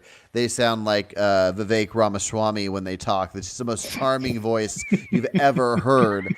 That I think that's a straw man of what I'm saying. Oh God. But I'm just saying, like, if this person's so charming that everybody likes them, they'd be like, oh, of course. Or like this person bakes everybody some brownies or something, and then they're like, yeah, let's let her have the kids. But I think this is like a straw man of what I'm saying and what Jeremy's saying. I would not intend a straw man, so I might have missed something. Yes, because I said, what's the difference between having state laws and federal laws, and what I'm saying? Because if this is the case, I guess you would have communities that would decide certain rules, but neglect violations and stuff like that would be laws on a federal level. So the government can still enforce something like this. It's just that maybe there are smaller things that people wouldn't agree on, and they would like to choose something else. Yeah, so I guess I just don't think that there should be any group of people that live in a city that should decide which of a kid's parents get to see their kids the most. Well, maybe the government will decide that, but they'll have. Then I agree with you. Then yes, that should be a government decided thing. Similar to my stance on if somebody punches somebody in the face, I don't care if it's because somebody called them the N-word or not. You don't punch people in the face. I don't think it should come down to these little ideas. Things are either acceptable or they're not acceptable. I probably shouldn't have opened up that can of worms because I know two people in here strongly disagree with me. But if you don't know which one is which, and you need to know. And if you have states or communities that have different rules, you're gonna find out way easier. I want nothing to happen based on the whims of the people. I want to be as far away from that as possible. But I don't even want the whims of the. I don't even want the whims of the politicians. I am utterly shocked that our society agreed on 51%. That's a bullshit stance, and hopefully I can convince. You're anti-democracy? I'm very anti-democracy. Democracy is one of the worst possible setups for a society. So what is I'll the point best you one, to Carson? monarchism and fascism as examples as to why democracy is better than many others. Carson, what is the best one? If not democracy, what? I would say something like a democratic republic, but probably just leaning towards a republic of kinds. We have people that their profession is to be lawmakers. They get voted in by the people for various reasons. I think the Constitution for the U.S. is a pretty good setup, and I wouldn't change much about that. So I would say most laws should be voted on like a 2/3 majority, and it would take a 2/3 majority to change that law. And so yeah, whims of the people. It's scary shit. Why should it be 2/3? 2/3 to But remove it free. has to be Well, yeah. So abominable. a society is basically designed to remove freedoms. You remove freedoms to give protections. You protect people from being killed. You have prisons to put criminals in. You get this protection, but in return, you have to give up freedoms. In nature, you have the freedom to kill people, but in a society, when you get the protection, you forfeit that right. You go, okay, I won't kill people because if I do, there's this punishment. And so the reason to have 2/3 would be anything that can be decided by law is something like a removal of freedom. So if you're deciding that gay people can't get married or this, that, and the other, if there's enough disgust like Travis and Jerem were talking about, then it better be at least 2/3 of disgust to remove somebody's freedom. And Yeah, even then, but yeah. it applies the other way around too. If we've prohibited people's freedoms, you're saying that even if the majority want to restore those people's freedoms, you're saying it should be prohibited. No, well, I think it needs to be majority. Maybe Sorry, not just majority. Like something like a 2/3 majority. Yeah, so if we have a situation where we have an oppressive law and most people are in favor of getting rid of it and restoring people's freedoms, your view would be we shouldn't do that because a minority of people oppose granting people their freedoms. So the freedom point goes Requiring both a ways. supermajority is a slippery thing. I know, but I'm saying that you would have a case in which No, You wouldn't I'm be able agreeing with to- you. I'm saying we shouldn't okay. have to have a supermajority to make that happen. I can see the downside, of course. Like I want it's similar to if there's something that's illegal and somebody does a good thing breaking that law, I still want the law to go into effect. It's like because I want laws to work. If we want to have the protections we have, we need the laws to work. So hopefully we can just change minds in the right direction. I think the few negative outcomes that could happen from this aren't enough to counteract the positive benefit of it. To need 2/3 It would be to hard make to stop there being a You two-tier mean a justice system. tyrannic what? You Well, mean a tyrannical totalitarian government? I wouldn't label it like that. No. I'm just not convinced that putting it at Mussolini. 60% leads to that would actually lead to better outcomes. Well, yeah, it'd be something like, I don't know how in favor of guns people are, but at least people aren't against the 10 bullets or more magazine. But it would be something like if every 4 years when Democrats are a 51-49 majority, they overturn the Second Amendment. It's just you need to have checks and balances in place. I just think you need to have checks and balances, and those checks and balances would be something like, so with the U.S. Constitution, you have to have a 2/3 majority in the Senate and the House, and so that makes it even more difficult. But that's kind of what I think. So if 100% of people are going to say you can't kill people for no reason, so that's great. 100% of people agree that has to go through, and there's going to be various different forms of things. But if on any random given year enough people happen to magically be religious that 51% of the U.S. says gay people aren't allowed to exist anymore, that's fucking bullshit. If you want to do horrible things, you need to get a fuck ton of people to agree with your horrible stances. Yeah, but you have to realize it's a double-edged sword was because so if you good want to things. do Yeah, those it things, is. you need No, a it's- supermajority too. If you want to get rid of horrible laws, then you're gonna need a fuck ton of people to agree. yeah, with you're you. gonna need a super majority. But you're missing whereas the- to you're missing the implement point horrible that laws, you- just need a majority. No. To implement them, you need a supermajority is what I'm saying. So it's not the double-edged sword you think it is, or it's just a bad set of math. Okay, well, what Here's if the thing for you, right? Hold on. So look, Okay. let's say society started with religious people. We'll use America. It started very puritanical, even though the founding fathers were largely either deists or non-religious, but that's not that important. There were a lot of very puritanical laws, biblically based. In order to get, say, anti-gay legislation overturned that's been there from the beginning, you would need a supermajority in order to make the 13th Amendment pass. or Mhm. to change the 13th Amendment so it no longer allows for indentured servitude or slavery as it still does today in cases of punishment, you would need a supermajority. Those are Yep. horrible things that are still allowed that would be harder to get rid of, especially with the case of lobbying and Mm, having like Nope. rich people have better access to those senators and people like that because they always find their ways. If That's it's part of the problem that I have with it is having to have a supermajority actually, in my mind, opens the door for more corruption.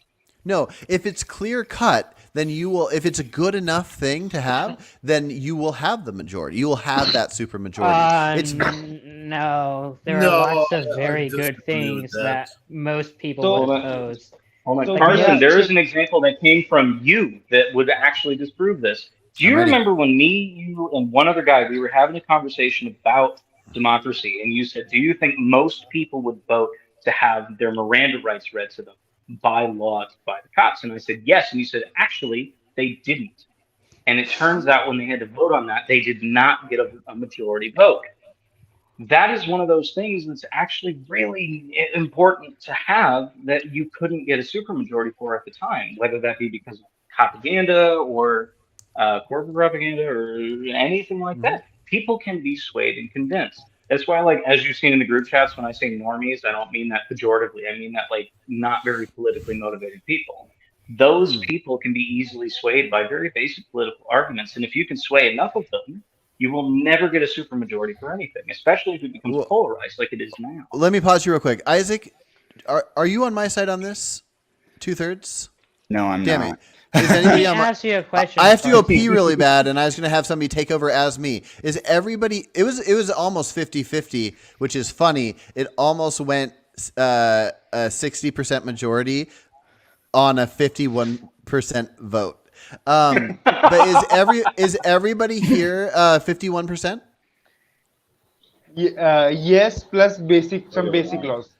Jeremy, you're doing a thing with your hands. I got to go pee really bad. Can you pretend you're me and fight with these guys real quick? I'll be right back. Yeah. Okay. Jeremy, shave your head. So, to me, the argument between simple majority and supermajority is a huge distraction. The key point for me is that society is enormously different from the state.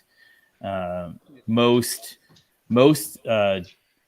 destructive individual behaviors are actually held in check, are actually controlled by social pressure, moral norms, so social feedback on the individual level, individuals and small groups responding to other individuals and small groups for things that are harming the other group.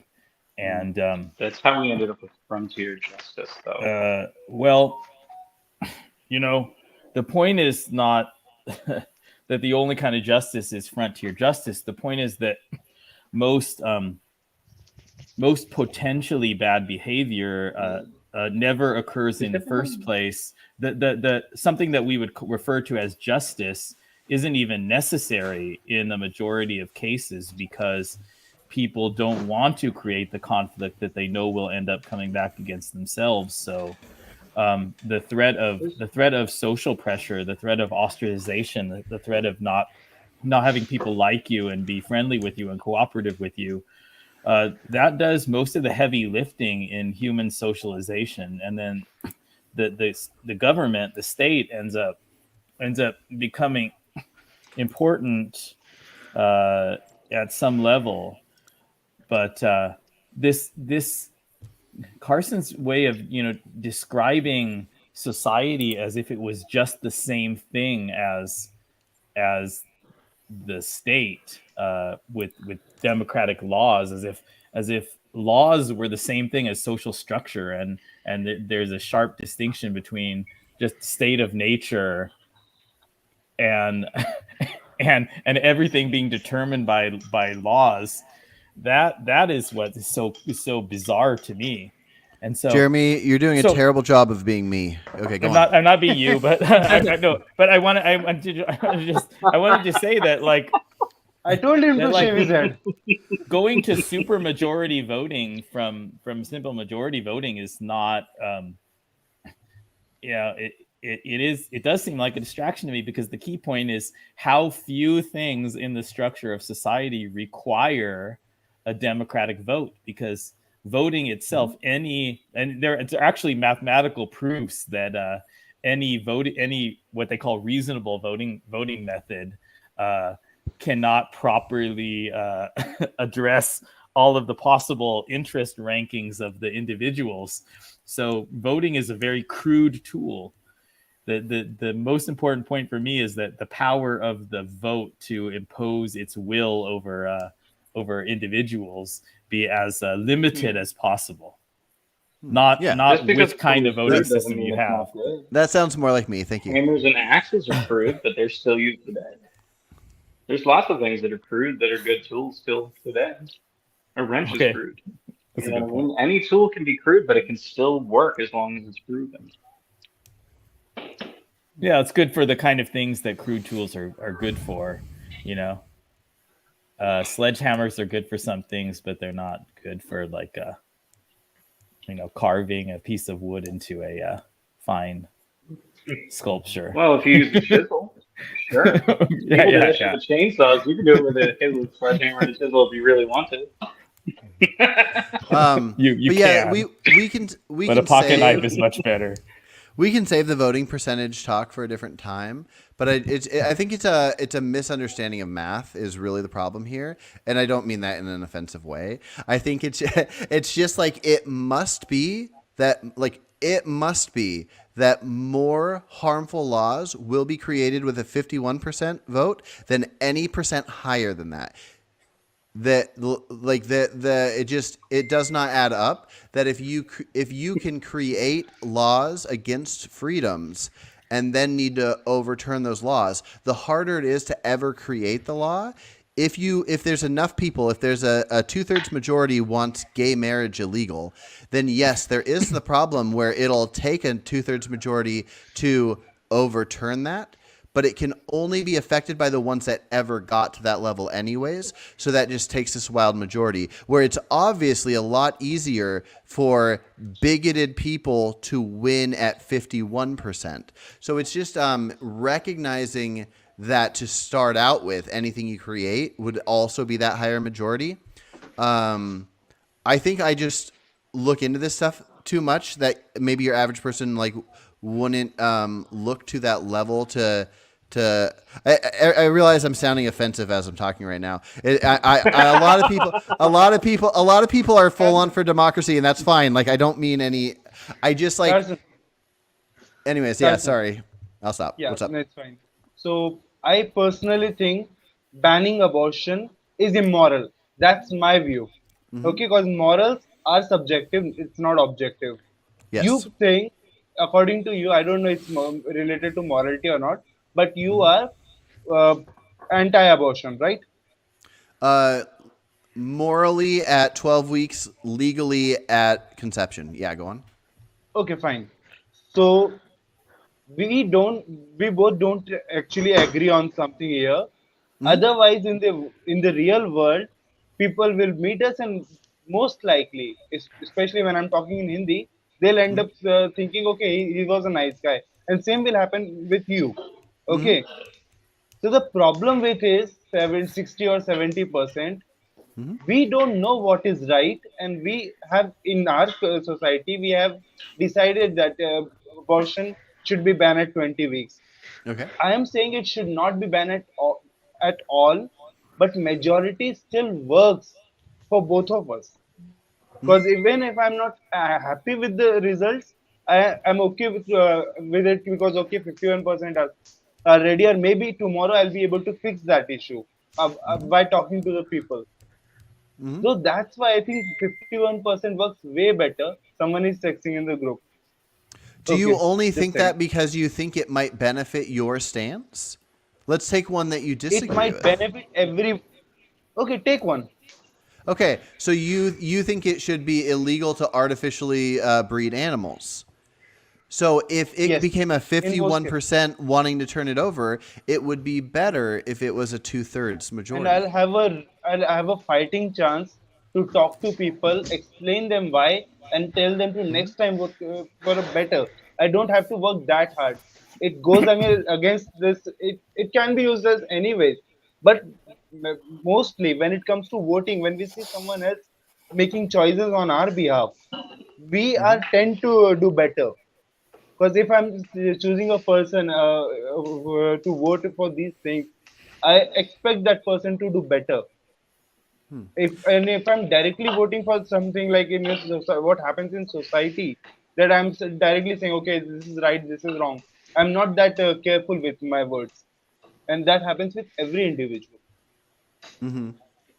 Yeah, well, I think one way to look at it might be looking at how John Rawls looks at society building, which is imagine if you're putting together a society, but you don't know where you're going to end up. You might be a millionaire, you might be homeless, you don't know the outcome. What would you want your society to look like? And if you took any possible thing that you wouldn't want to have your freedom stripped of, then you must want it to be harder to strip them.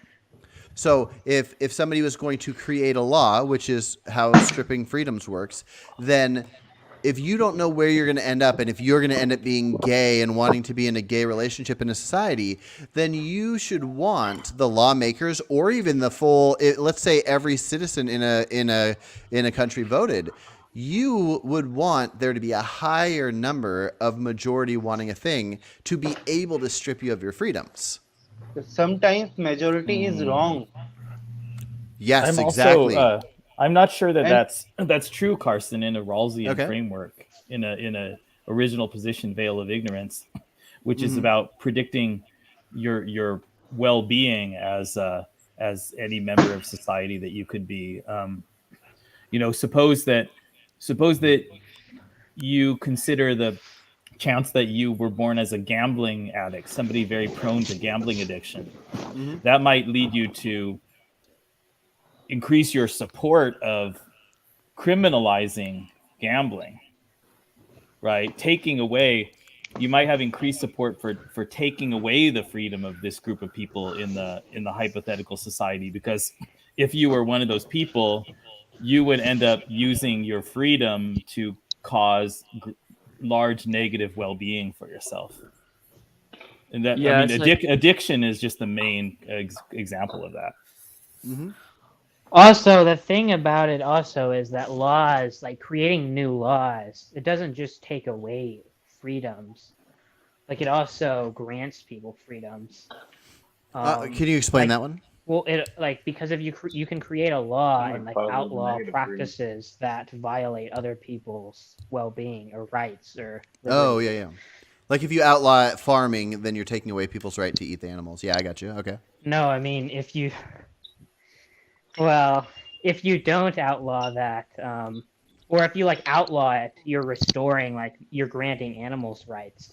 Okay. So can you give me the example? Oh, maybe circumcision. If you outlaw circumcision, then you take away the freedom of your parents being happy that your penis is cut off. Well, I'll just let saying- you give the Okay, example. not also. So here's the thing. There are basically four factors. I think you have the danger of having your rights taken away. If you don't need a supermajority, you have in this case you also have a better, I guess, a better chance of rights being granted to you. In the other case, you have a much lower chance of your rights being taken away, but you also have a much lower chance of rights being granted to you. And it's like, if you put these on a scale, I still think that it should be 50-50. Carson, my point is Yeah. that when you create a new law, like new laws don't only take away freedoms; Yeah. they also grant freedoms. Like, Yeah, I let's feel say, bad I cut you off earlier, but yeah, give me an example. Like, let's say, I mean, you can just give any example, like mutilating someone's body. Like, if we're starting off in a society, and there's no like, that's not illegal. So you're not going to be prosecuted. No one's going to be prosecuted for like coming over to you and torturing you. Yeah. Like if we created a new law banning that, that would be that would be granting someone a liberty. It would be granting someone a freedom. Yeah. Like laws also grant people freedoms. They don't just take away freedoms. Correct. Yeah. And so this is something we kind of have to keep in mind. If we were all living out in the wild and therefore we had wild different ideas and we, there's for many years, the Aztecs would sacrifice about 12,000 virgins every year trying to please the sun gods. Not a good thing. So if we were out in the wild, we might not get a majority or whatever voting against mutilation, but creating a society, like in my mind, the benefit would be figuring out what's best for everybody and then working towards that. Now, you can't guarantee that everybody is going to want to not stop people from mutilating people, but that's just the problem with people having wild thoughts. It's not good, but that's why something like everybody right here, all 8 people, would say it's wrong to mutilate people for no reason or wrong to kill people for no reason, and we'd get that majority vote. But if all it took was 51% of people to say in our group to say that it's okay to abuse children or something, that wouldn't be good. The more majority you have, the more consensus you have. Well, what if you had 55% of people who said like it should be illegal to abuse children, but 45% think it should be legal?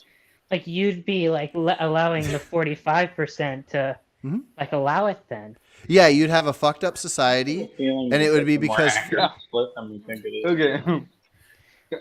Carson, can I do anything with a which super majority? What's that? And it would be fucked up because you need a super majority. Yeah, exactly. In that case, correct. Okay. Yeah, Carson, it's like the cases are 50-50, so I think it should be 50-50. Nope. I just don't think you're doing the math right. No.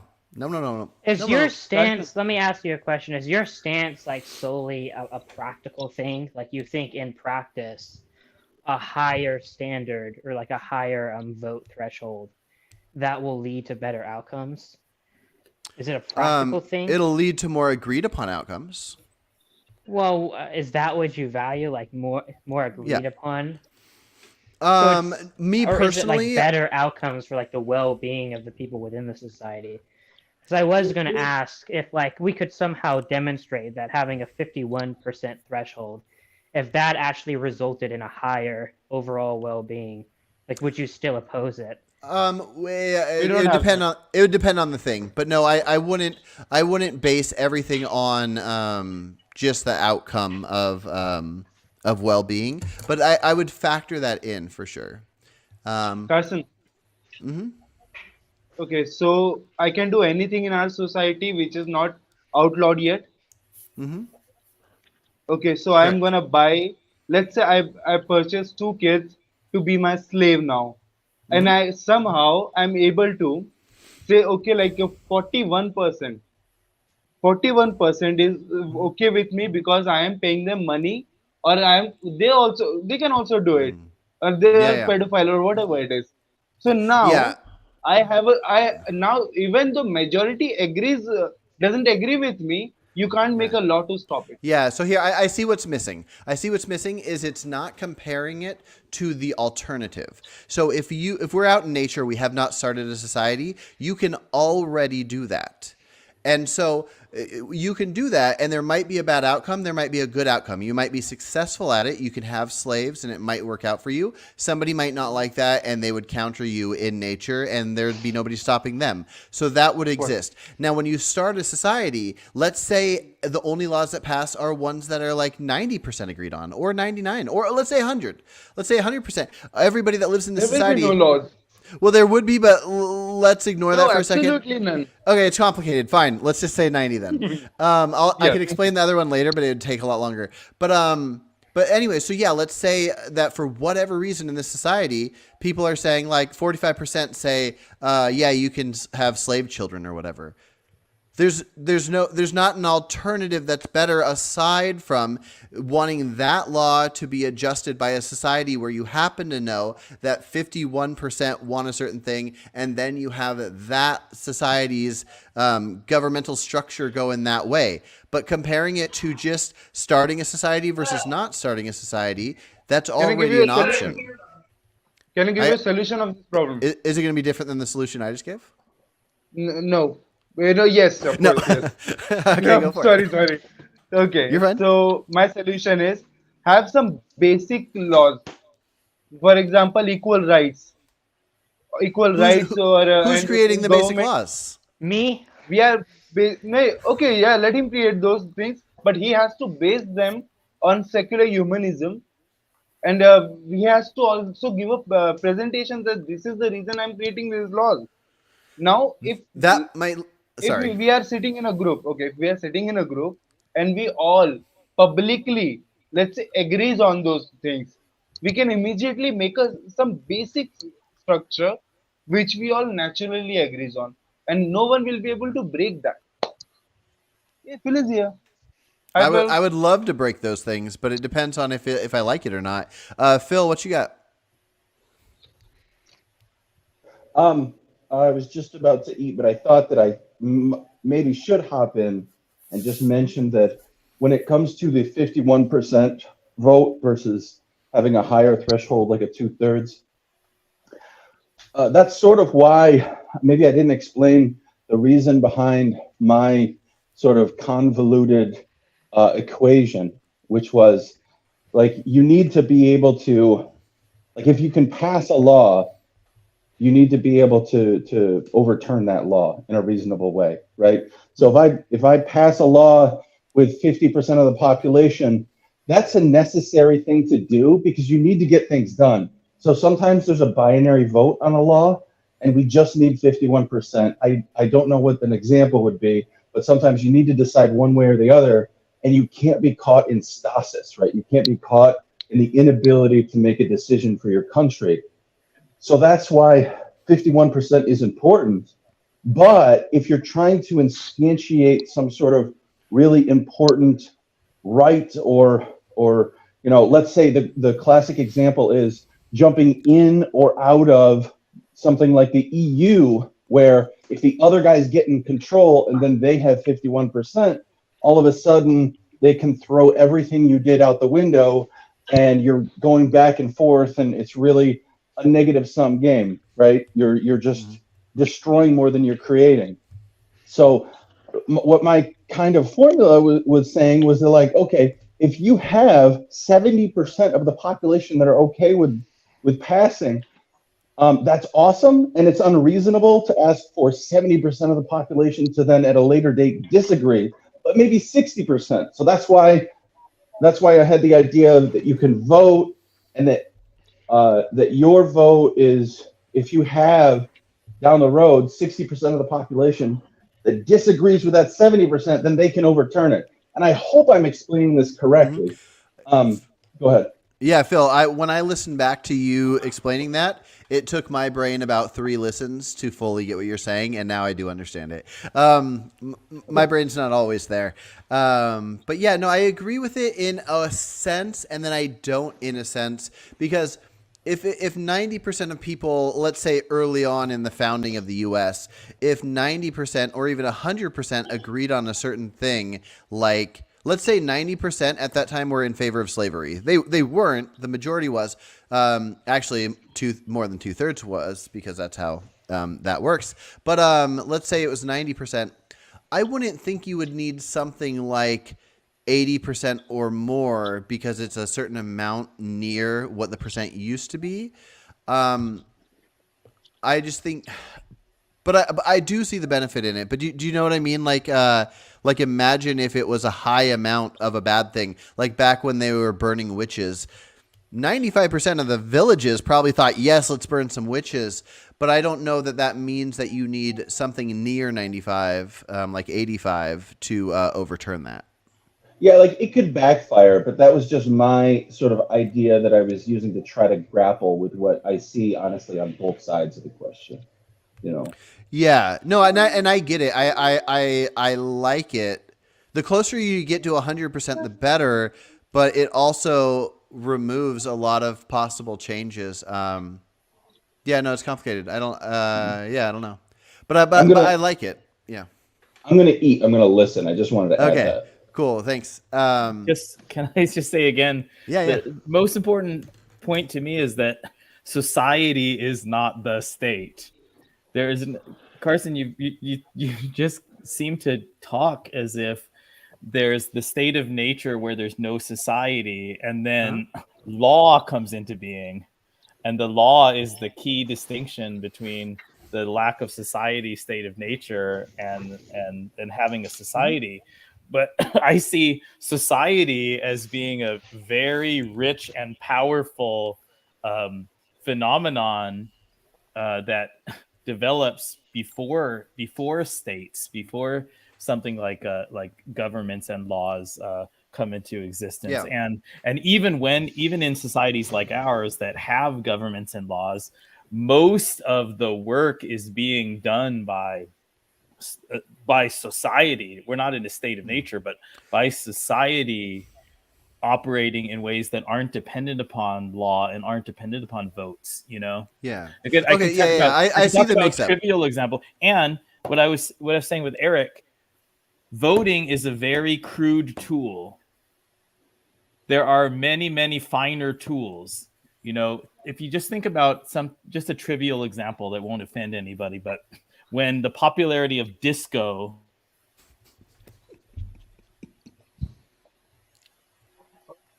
Dude, I think he just got. Oh, you're cut out, Jeremy.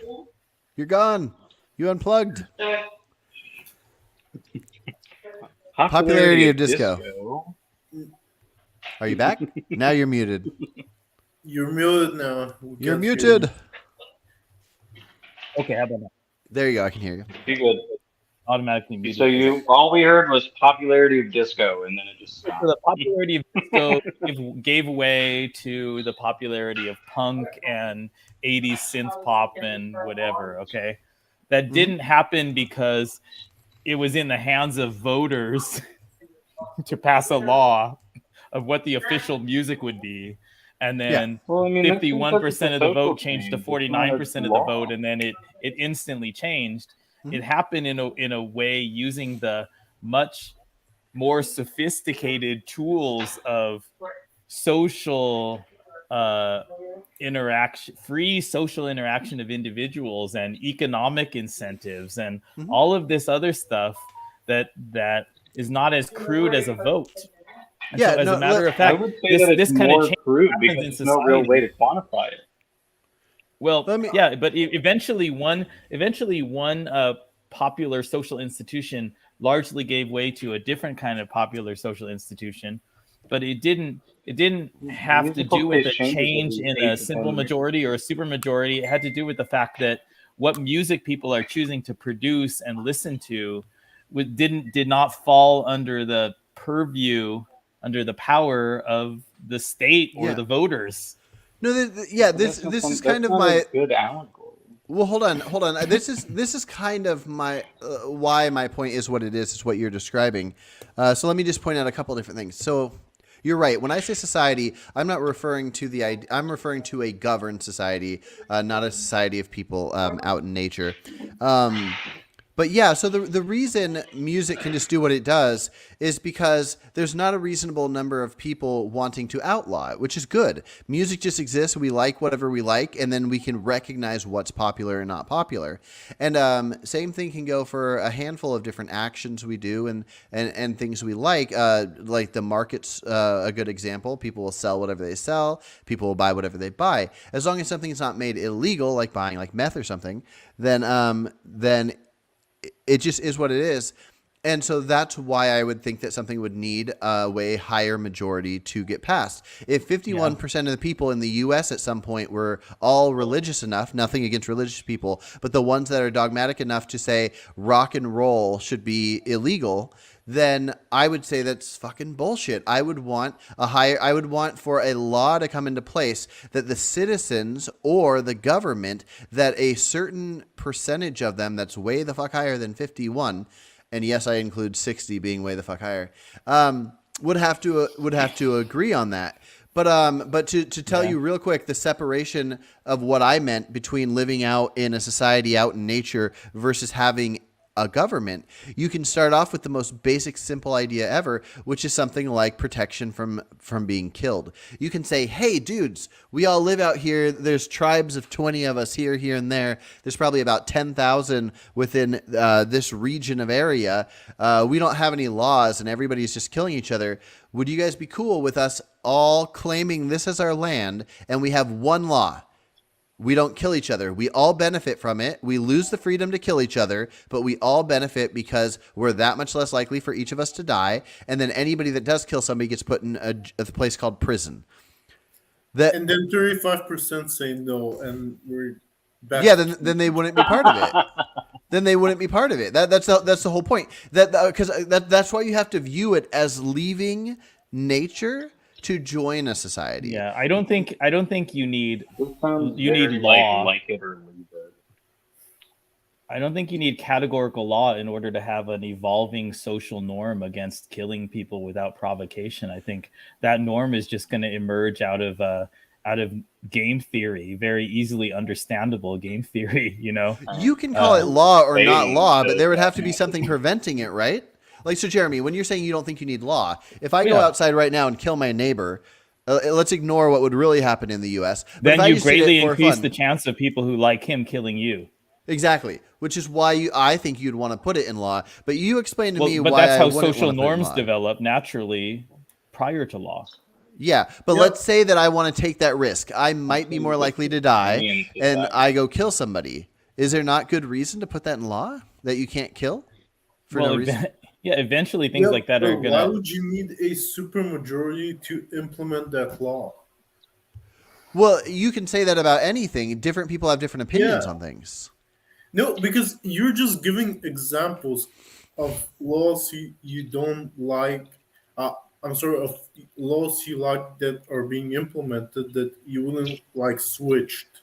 But I can literally just flip them and say, well, what if these laws weren't the status quo? Wouldn't you like them to be passed a lot more easily? No, I wouldn't. Because that would be a scary world where everything can flip really easily. I would want there to not be such easy flips. Even though there might be things I would want to flip, I wouldn't want them to be able to flip easily. That must be a scary world. So again, there's murder is legal, and in order to make it illegal, you would depend on, I guess, 2/3. 2/3 would have to agree, and basically 1/3 could ruin the passing of the law. Correct, and I would leave my house a lot less. There is the question of the way that infiltration works in societies, like how we've been warned since the 80s by the FBI that white nationalists have infiltrated our police, or how the Heritage Foundation, I believe it's a Heritage Foundation, has been working for decades to put certain people into power so that they can get their agenda passed despite what the people want, like Clarence Thomas, Amy Coney Barrett. I think you might be talking about the Federalist When you have Society. that happen, Yeah, that Federalist sounds more like Society. the Federalist Thank you. Society. That's exactly who I'm talking about. Heritage Foundation is who's responsible for a lot of the talking points that we hear from the Rand Pauls of the world. So, anyway, where was I? Right. If you get enough people in a society where you need a supermajority to just barely keep the vote off, who are all just put there by the right people, nothing will ever change. But it's easier to change those things despite that number of people if you can have a majority of people, even if it's only by one, who can change laws that, it turns out, wouldn't benefit that very small portion of society who's managed to get just enough people on their camp into those halls of power. That's part of the reason why the Supreme Court is so deeply biased right now, is because a lot of them were put in there by the Federalist Society. Like, paid for, campaigns contributed to, that kind of stuff. That's why they vote in lockstep.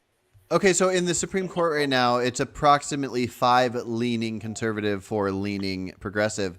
Do you want it to be a majority vote, or do you want it to be higher?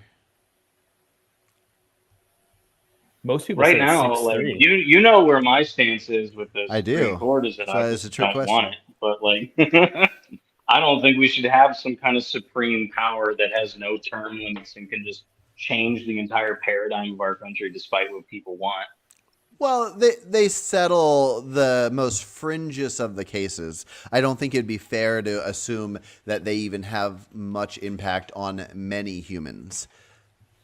You don't- Abortion rights detains that immediately. No, So, Eric, no state in the entire country voted less than 64% approval to keep Roe v. Wade, and that was Eric, Alabama. Wasn't it clearly the case that at the time of Roe v. Wade, that was a judgment that greatly went against the majority of the population? Was it? I don't recall. I know that a good portion of the country didn't like the grounds it was on because it was based on a privacy argument when it could be made stronger. But I don't know for sure if like the majority were against it. I do know that there are some positives to keeping those abortions and keeping that free, like less husbands are being mysteriously poisoned and dying, and well, no, that's divorce. That's the other one. But yeah, no, there's just like I don't think we should have the Supreme Court ruling over that. But of course, I don't like our Supreme Court now, so that probably biases it. Like how Clarence Thomas has said he wants to reconsider a ruling on it that would cover interracial marriage. There's just a lot going on with our Supreme Court right now that gives me a reason not to like it. Yeah, I it's hard to have many stances on the Supreme Court. Anything they're deciding. Well, could and I'll also note that 3 of the current Supreme Court justices were nominated by someone who lost the popular vote. Handily. We cannot go into Electoral College right now. Travis, I do want to explain to you why you're wrong about the Electoral College at some point. Oh, But, the Electoral Travis on the College. We Electoral should College. absolutely The Electoral get College rid of that. The Especially Electoral as College College is, gives undue power to a minority of The undue power of the country that is small not farm in favor of states people. is the enemy of veganism. Yeah. So as vegans, we I don't should That is also understand. true. be further against it. I have never once seen in my life a compelling defense of the Electoral College. we'll have that It gives talk soon. undue power to the smaller states, as does giving every state 2 senators instead of having it be representative of their populations. It's also an embarrassment on the international stage that we have this inferior system to so many younger governments, and then Americans keep touting the fact that we're the idea that we're the greatest nation on earth with the greatest system, and it's just so obviously inferior to the system of Germany or the Netherlands or Israel or whatever. Dude, isn't the Germany government relatively young? Yeah, it's Relatively very young as a but- country and as a people, but there are many constitutions that are much younger than ours in the developed world. Well, right? I'm They glad also give a I'm lot glad more you brought that rights up, in our Constitution. because I think we should create a constitution, and I think it would be interesting to shape it around another constitution. For example, we could take the U.S. Constitution. Don't Take put it- the Electoral College in the Constitution. The Electoral College needs to be there. Obviously, it won't make The it in there Electoral with. College is an with- awful thing. It lets Why would it land need vote. to be there? It Oh my God! consistently results in terrible outcomes. Consistently, name one time besides Trump. Trump. Bush? Let's see, Bush. Well, no, Bush did win the popular vote once because he did win 14 years ago. I was just reading about that the other day. So technically he won the popular vote, but there is the claim that he should have lost because of Florida, but because he and other people like him were pressuring Gore to give up, that didn't actually go his way, even though from what I've seen he would have actually won had he stuck it out. Wait, Okay. what do you mean? That's he- a very broad conversation. Let's see. Okay, what's the case in favor of it? I don't see it. I don't. Oh man, this will be such a long conversation. But I mean, essentially, it's broken down because at least when this country was founded, and we could be against the ideas of the founding, but the idea was that you had all these separate states that were essentially individual countries. So when we started out, there's 13, and the idea was that each one we want to let do their own thing, but we have a federal bank, and we have a few federal ideas that cover everyone, but very few. A military that covers everyone, but each state is like its own country. So to have decisions that are covering the whole country, it's basically like each state is doing their own thing. So like I live in Oregon. When Oregon decides who we think should be president, it's not like my votes get added to other people from other states. Our state is deciding, does our state want this person or this person to be president? So the details of the Electoral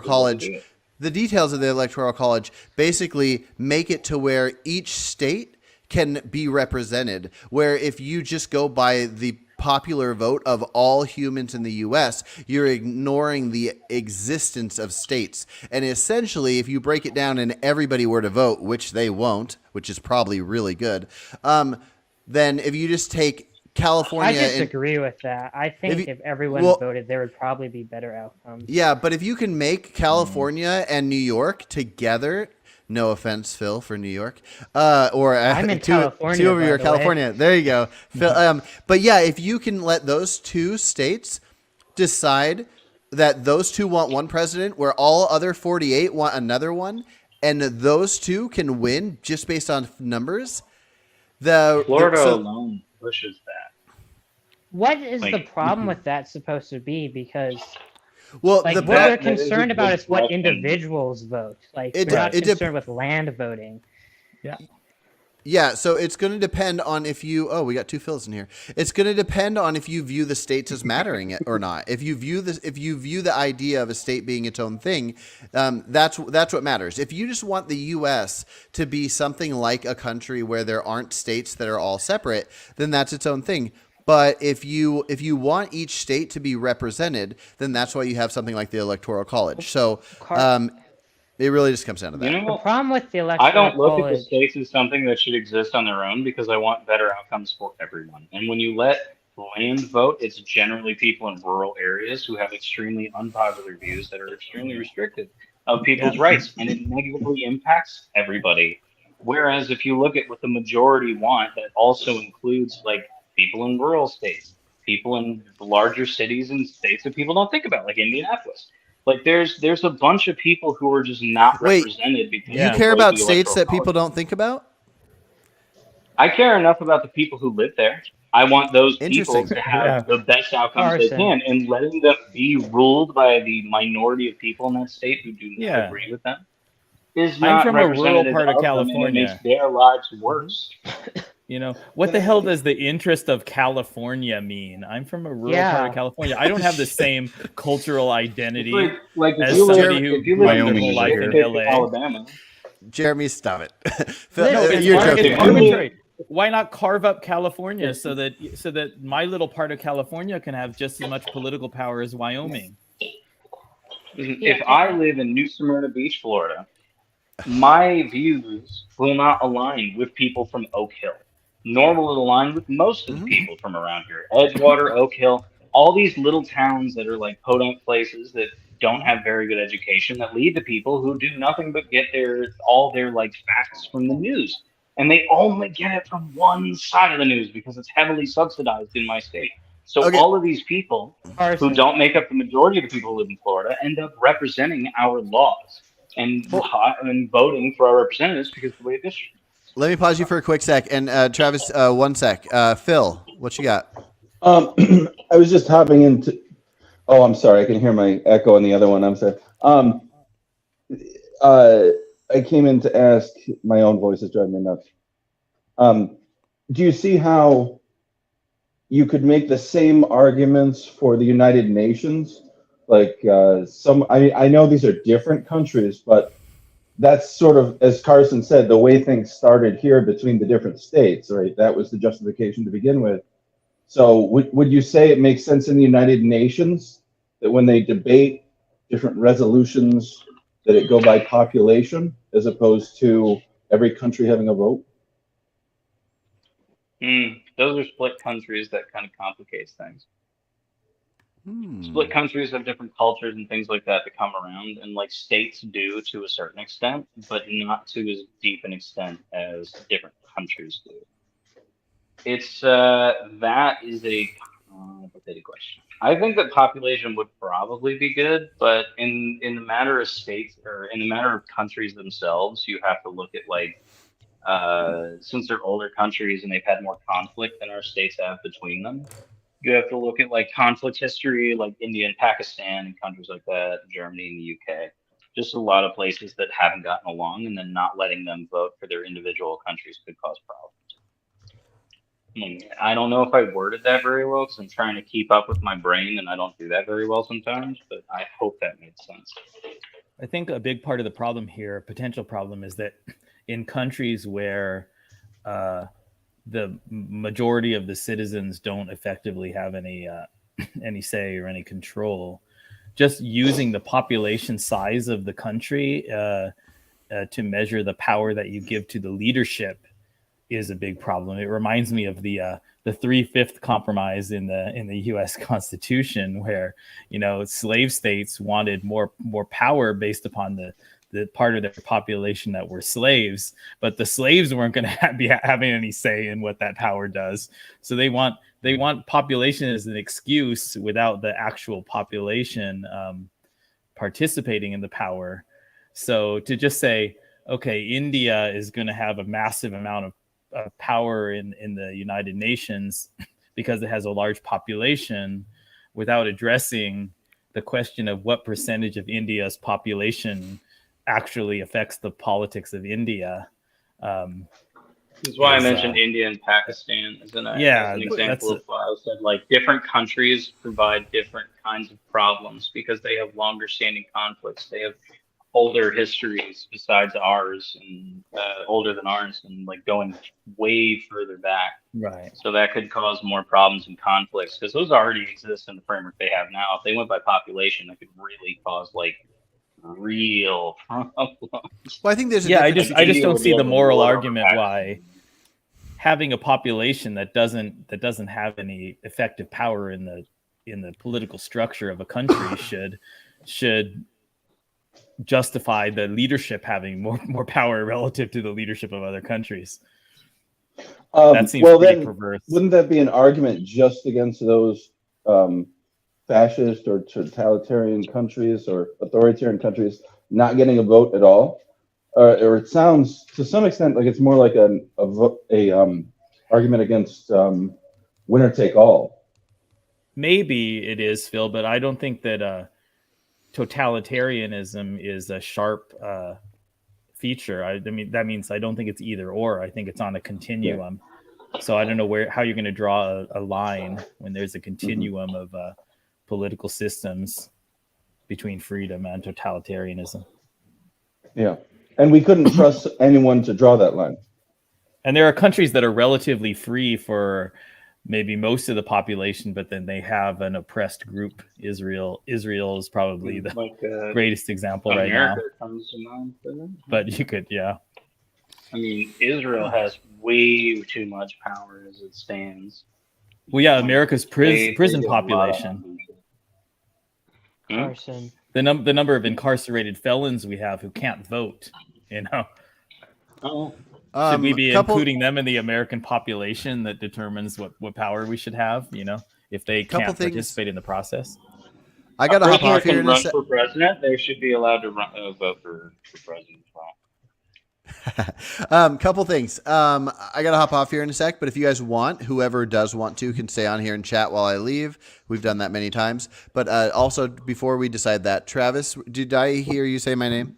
Yeah, I wanted to say that one of the problems with the Electoral College is that it completely trashes the concept of one person, one vote. Under the Electoral College, when you cast a vote, your vote isn't counted equally. Yeah, I don't think it gives people, like certain people, their vote counts more or less. A vote from Michigan's worth. I think it's Minnesota. A vote from Minnesota is worth like 16 California votes. Yeah, the Electoral College, something like that. Yeah. Okay, so there's a couple things to this. For one, I don't think we should be voting at all. I think the citizens should vote for the representatives based on population size of a district area. And I think the representatives of the House should vote for the Senate. And I think the Senate alone or the Senate and the House should vote for president. We I don't should get think rid of the I Senate. do think people should do that. get rid of the Senate. I'm not sure about the Senate. I could be on board with getting rid of the Supreme Court and the Electoral College. I'm not sure about the Senate, though. Well, I think it's good. reform it. We I don't we should like have a the, parliamentary system with multiple Reform it. parties and coalitions rather than. I don't two like major the I'm fact parties. that good the with Senate is very unrepresentative of people. I like the parliamentary No, system. that's the beauty of the Senate. Oh man, this No, conversation that's why can go it's so long. bad. I am the Senate. The Why should like a super small state get the same representation in the Senate as a huge because state? we don't want to put all the gay and trans people and everybody else in jail for no reason. We don't want to What? have. That's exactly don't- why we wouldn't want those small we- states to have undue power because big states don't Exactly, want like- that. No, The Senate and the Electoral we College, don't, like, and we also don't want to get rid of tip the scales in NASA. favor We of don't. conservatives. That's why we I'm wouldn't not- want to give those small states undue power because they're the ones the majority want to get rid of those things. Yeah, No, if no, you no, got no, rid no, of no, the no, like no, the no, Electoral no. College and the Senate would be way easier to protect LGBT you rights. guys are so focused on the detail of conservative or progressive. What you're missing is the detail of how it's done. I'm not talking about whatever the majority happens to be today. In 100 years, there will be a different look on what's conservative or progressive. What I'm saying is, if you have senators who are designed to have a 6-year career because they aren't supposed to be influenced whatsoever by the individual citizens, so they can make laws that aren't going to affect people because of the whims of bigots and who has it, who cares what it is. They're going to be deciding the laws based on their knowledge as this profession they have. If you just left it up to the individual, there would be no NASA. There would be no various different things that can progress our country based on people deciding what's best for a country, Wait a not just minute. being a random individual. That relies on those people being completely unbiased, and we've seen that that's just They need to not be very reliable. biased, and they need to not give No a one is shit what unbiased. we think whatsoever. Yeah, So I they're take it completely you think the biased moon against is their real? own people most of the time.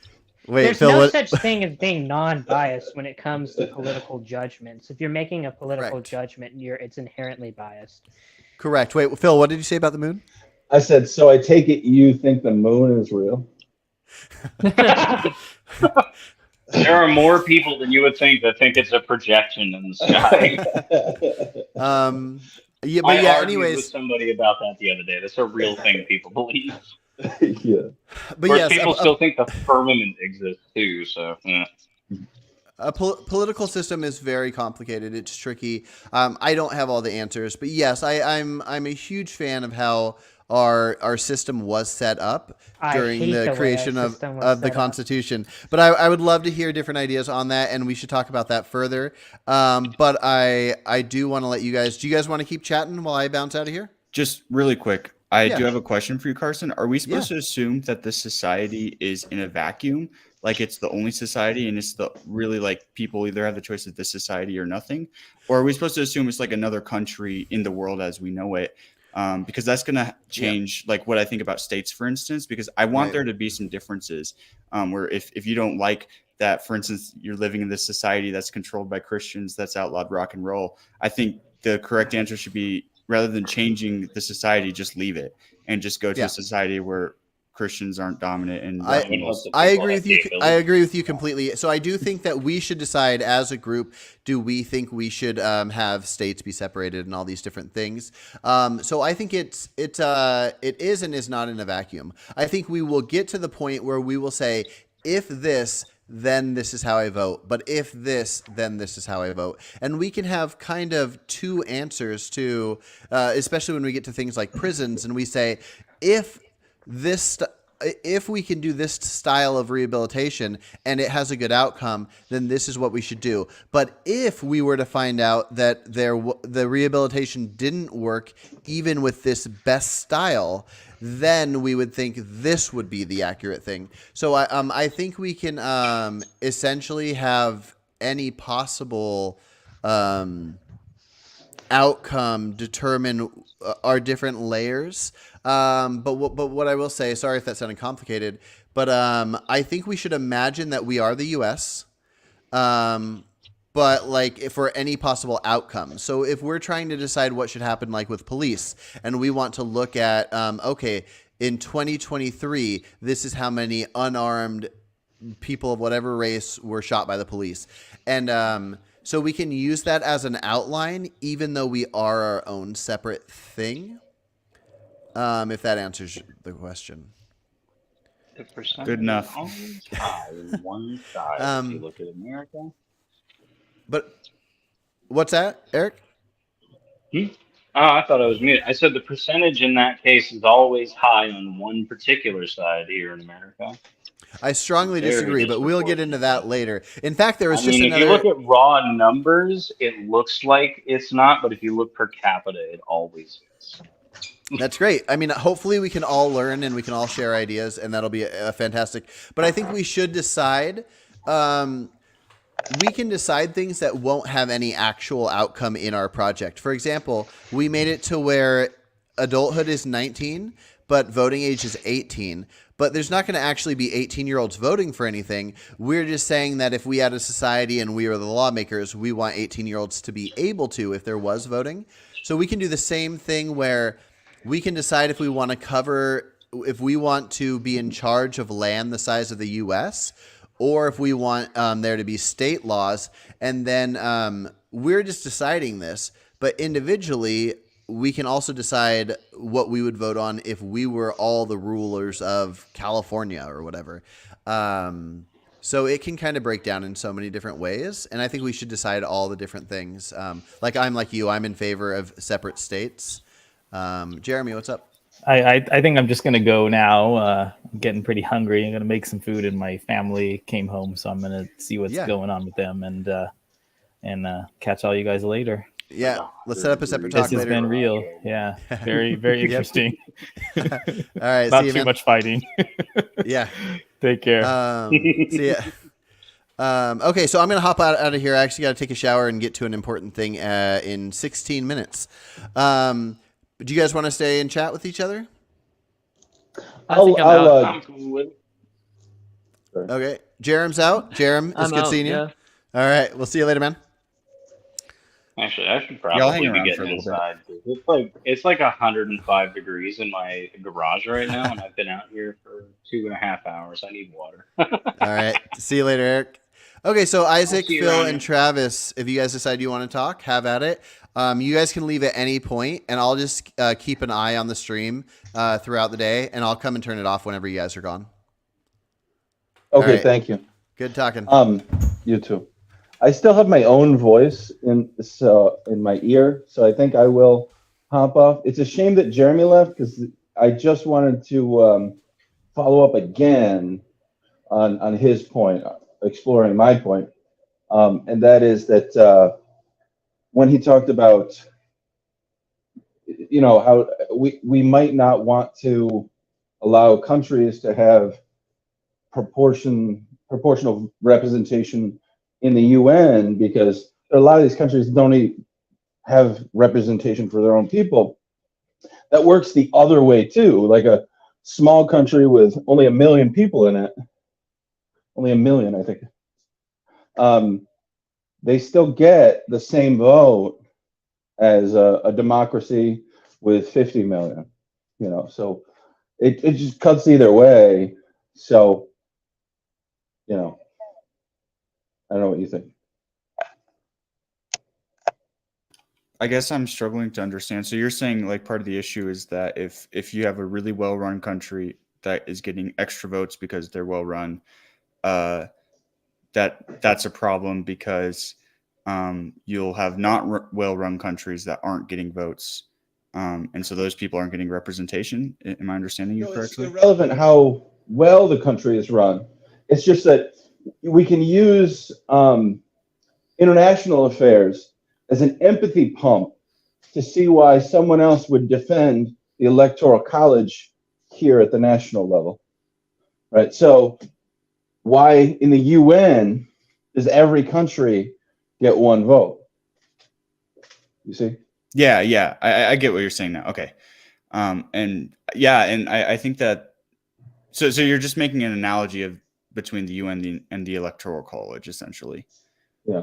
Okay. Yeah, and I think that there's and this is kind of why my question for Carson, because it's a lot less of an issue if people are able to switch which society that they're in. For me, because if they don't like the laws, they can just go to another. And so I don't mind too much where the laws sit specifically between each country. But if there's only one country and it affects everyone and they don't really get much of a choice in the matter, then it's a lot more important where each of those, I guess what the vote is. So I hope that helps. Oh yeah, I mean, I honestly don't see how that applies to what I was saying, and I don't mean that in a hostile way at all. But I do see what you mean. No, you're good. I think there's a bit of a disconnect that we're just I'm struggling to pick up what you're putting down and vice versa. That's okay, no problem. I'm gonna have to pick up my son from my mother-in-law, and I haven't taken a shower yet, so I'm gonna take off. Sounds All good. right. Lots of people showering. All right, bye. Bye. Well, Travis, do you have anything you want to chat about?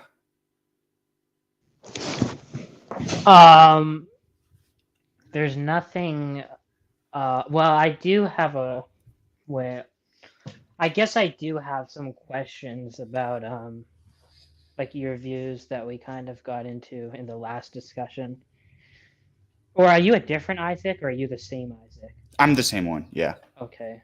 Because I think Carson said there were two Isaacs, or maybe he said it about another person. Yeah, there's another Isaac on the Senate. I haven't been on the same call with him yet. So. Okay, yeah. So, because it seemed like, based on what you were saying in that call, it seemed like you were a utilitarian. Somewhat, yeah. Like somewhat. Like, would you value things other than utility? I think I'm always really wary about any ideology taken to an extreme, right? And so I think that in the vast majority of cases, utilitarianism is probably the way to go. But I guess there's like the classic like expansion on the trolley problem with like a doctor and he has to kill one person to save 100 people. I'm not exactly sure where I land there, and I'm sure there's more extreme examples than that where I would go against the typical utilitarian view. So I guess that's the best I can explain it. It's still a case by case basis, but I think that it's pretty safe to assume usually I'm going to err on the side of utilitarianism. I hope that helps. Yeah. So you said you're not sure about like the doctor killing one to save others. Yeah, that's a really hard one for me because I can see both sides equally there. I think with like the with other examples of the trolley problem, I think I usually land on the utilitarian side. But when it gets extrapolated out to that, like to where the person isn't in danger to begin with and is like perfectly healthy, then even if it's to save a lot of people, and it's like, because I would say to save one person wouldn't be worth it, right? To save two people still probably wouldn't be worth it. And so then it just kind of, I don't know at what point, because I do think for 1,000 lives, for instance, it would be worth it. I don't know exactly where I draw that line. And so I guess I definitely acknowledge that there is a line there to where I just have to take the utilitarian answer and say, yes, like it's worth killing that person to save X amount of people. But I don't know what number exactly that is. But you don't have any problem with, you don't see anything ethically problematic with raising animals or humans for food. No, I don't. No. Well, and that's again, like this kind of works. The doctor, because I acknowledge that in that case, that person that the doctor's killing has lost their right to life, just so that other people can live, right? So for me, it's not a rights issue; it's a suffering issue, and I think that there's a way that we can raise animals which has a minimum amount of suffering, and so yeah. And then once something is dead, I don't consider that to at that point it becomes an item, right? Like a body is an item to me. It's an object. And so what you do with it just doesn't really matter that much to me. Would you view it as a good thing to like if we could torture one person to prevent two people from being tortured, would you view that as a morally good action? I think that person should, I guess in this case, like the person should probably be allowed to. And I guess it's the same as kind of the doctor question, right? Although like the torturing doesn't end, or I guess the torture could end eventually. So I think in this case, like the person should decide whether or not they want to be tortured. But at some point, I think it would be better to torture one person to stop a lot more people from being tortured. And even at some point, maybe they don't get a choice in it. So that's a good question. I guess, and again, this shows where to me there's a bit of a gray line. I'm not really hard and fast on either side of this issue. I could be convinced either way. Yeah, because I was wondering if you were maybe a negative utilitarian, but based on that answer, it seems like you're not. Could you explain what that means? I'm not aware of that terminology. So a negative utilitarian would be a type of utilitarianism in which, I mean, there are different types of negative utilitarianism, but the main idea is that you're more concerned with reducing suffering. Yeah. Because like a classical utilitarian would be interested in whatever results in the most happiness, like minus suffering. Whereas like a negative utilitarian is going to be more interested in like the suffering of it. So yeah, which is like earlier there was, I can't remember if it was you that proposed this or someone like brought up the idea of like getting rid of all animals that exist to stop all their suffering. So that would be like kind of the negative utilitarian view of, okay. So I think I understand what. Yeah, that was me that said that. Okay. Gotcha.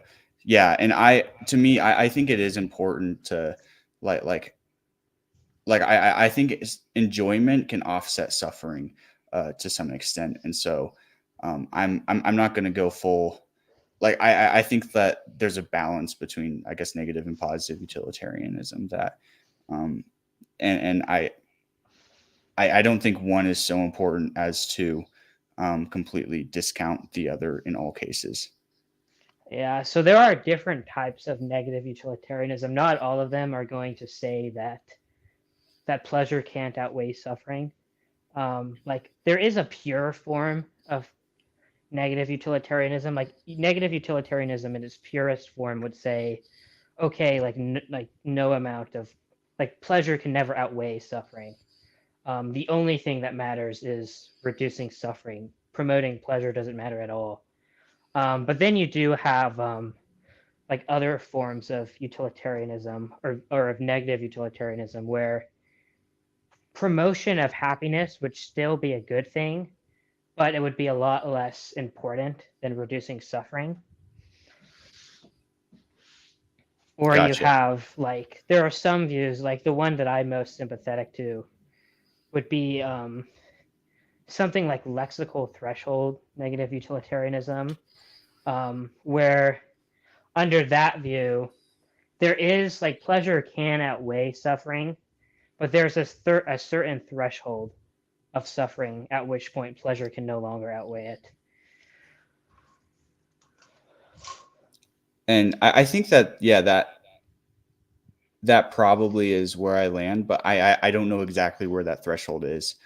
And I guess you could also flip it around, right? To there's an amount of positive, but then that is really good and that we're trying to achieve. But at some point, no amount, like there's a certain amount of suffering that can outweigh. So I think there's like an inverse there as well.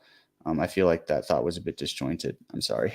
Yeah, but I was going to say like one difference between like a negative and a classical utilitarian would be So, for example, if you could torture someone and like torturing someone you would really enjoy torturing them.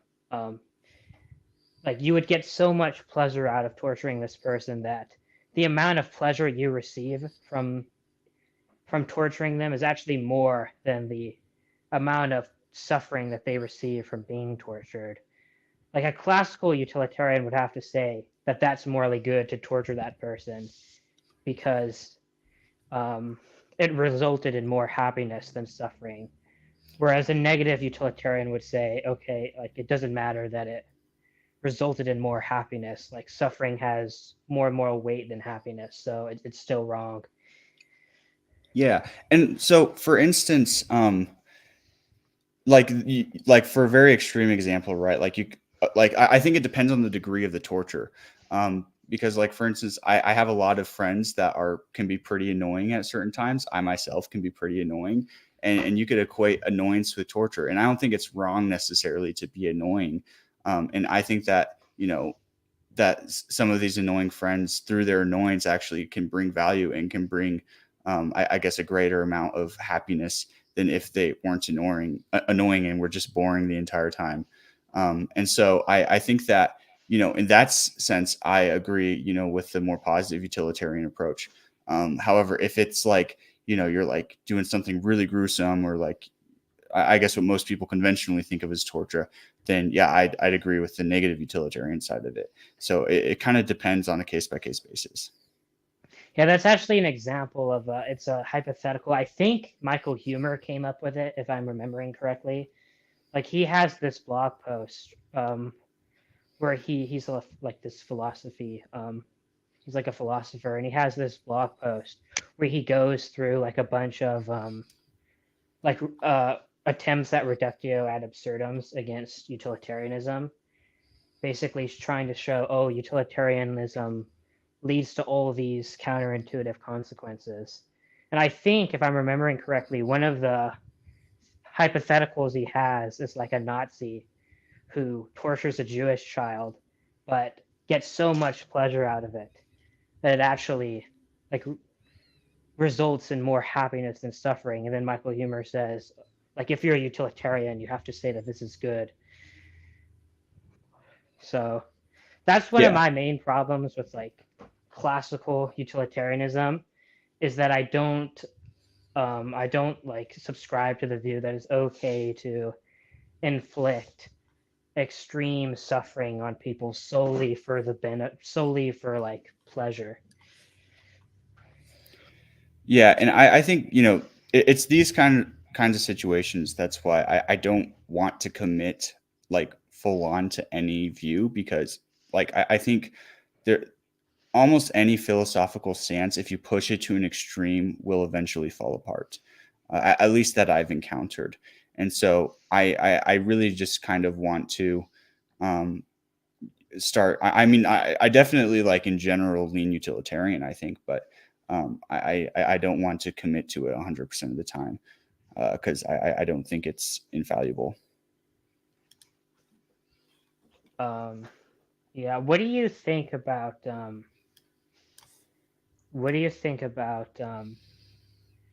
Oh, are you the person that's the hunter, or was that someone else? Yeah, he refers to me as the hunter. I like barely hunt anymore. I did more like a couple years ago, but I am definitely pro hunting. So, like, why are you pro hunting? I think that those animals in general live far better lives than what you would get from, buying meat at the store. Right, they're out in nature doing what they, for the most part, do without any human intervention.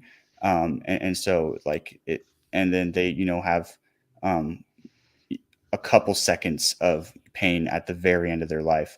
And then I think another reason that goes into it for me is that and I suspect that you'll somewhat be able to relate with this, and I think you're aware of it as well, but every way of dying naturally generally sucks, right? Like exposure to the elements, disease, starvation. And so for me, it like dying by being hunted by a bullet is going to be one of the least painful ways that an elk or a deer could possibly die. And so I don't really feel that bad about doing that. There's also a practical element to hunting of kind of population control and stopping them from dying from all those other ways and stopping overpopulation, stuff like that. So there's that. And in general, I think that it's even, like as a vegan and stuff, I think you've got to admit it's a far more ethical and just better way to get meat than I guess, going to Walmart and buying beef or whatever. Here. Jerome says in the comments, wait, better lives. Jerome, I think when he says better lives, he's saying that like animals, or I think what you said was that it's better for, well, what did you say about the better lives again? Animals living in the wild are on average like having way better, healthier lives than animals living in captivity, especially with factory farming, is what I mean by that. Okay. Yeah, I'm not actually sure if I would say that wild animals have better lives than factory farmed animals. I think it might depend on the animal. And I again, I think it, like many things, is case by case, and I'm sure there's some animals that live out in the wild and have a abundance of resources, and life is fantastic for them. But then I'm sure there's many that, life is really rough and they're just in an area that's really harsh. And so, yeah, but on average, I would just expect that animals out in nature are going to be happier than animals in a factory farm. Do you think they live like overall positive lives? I'm not sure. This is something I could be convinced either way. And whether or not they do, I don't know if it changes my stance. Because if they live more negative lives in factory farming, I would want them to be put out of their misery. And then at that point, again, it's no longer a being. It's now an object. And so I don't think there's anything morally wrong with using those resources. And if they live a better life than in factory farms, then I think it is a bit more ethical. So I guess a wild animal's quality of life doesn't have a bearing on whether or not I think hunting is ethical. I guess the question would be like this sort of reasoning that you've applied to wild animals, where you say it's okay to hunt them for these reasons. Would you apply the same reasoning and apply it to like hunting humans? Yeah. I would not be against this. I mean, I don't think it would necessarily be morally wrong for an advanced species to hunt us. What if like it was another human who hunted humans? Like, let's say Carson got a gun and he started going and hunting other humans. What would you think about that? Yeah. So if the goal is the betterment of human species, then I would be against it. However, I understand that if it's a different, and that's why I have a different view for humans hunting humans versus another species hunting humans, is because when it's humans hunting humans, I compare that up to the standard of having a betterment of the human species overall. But if it's another species hunting humans, then that standard is no longer applicable. So yeah, I would be against it if Carson went and bought a gun and started trying to shoot me. Yeah, because I noticed that in all your examples, you kind of always bring up aliens. Yeah, well, because I think that's just as analogous as I can get to like us versus cows. And the reason I do that is because I think that most people assume aliens are like what would be like this more advanced civilization that's probably like smarter than us and more technologically advanced than us, similar as we are to cows. So, or basically any species that we currently farm or hunt or whatever. But I guess to say the reason I do that is just to say that like whatever I'm okay with doing to other species, I would be okay with other species doing to us. I guess the question is, I'm not seeing why the other species part is relevant.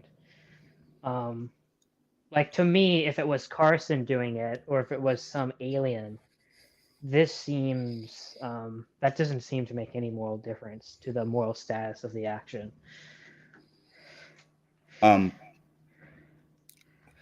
So I guess I can see how like I'm trying to figure out a good way to put this that isn't just repetitive to what I said before. Because yeah, like for me, it's I guess my Carson is somewhat equivalent to me because we're both humans, right? And that matters because then our standards can be compared to each other. My standard of what I want for humans, what's the word I used earlier? I guess human survival is no longer applicable for an alien species, right? So like I can see why a cow wouldn't want to murder other cows because they want cows to be, because they want the species of like all cows to be as good as possible.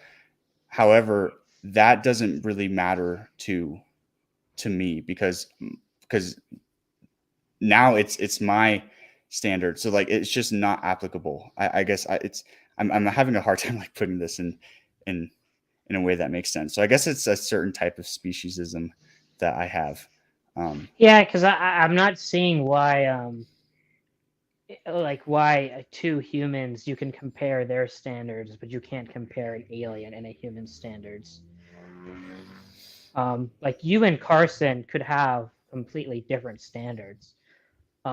Like Carson, I mean, this hypothetical hunting Carson who's hunting humans, maybe he doesn't value the survival of the human species. Maybe he just values something completely different. Yeah, and I guess that's where again my perspective and his perspective should be treated with equal weight, right? It's apples to apples, whereas with aliens it's apples and oranges.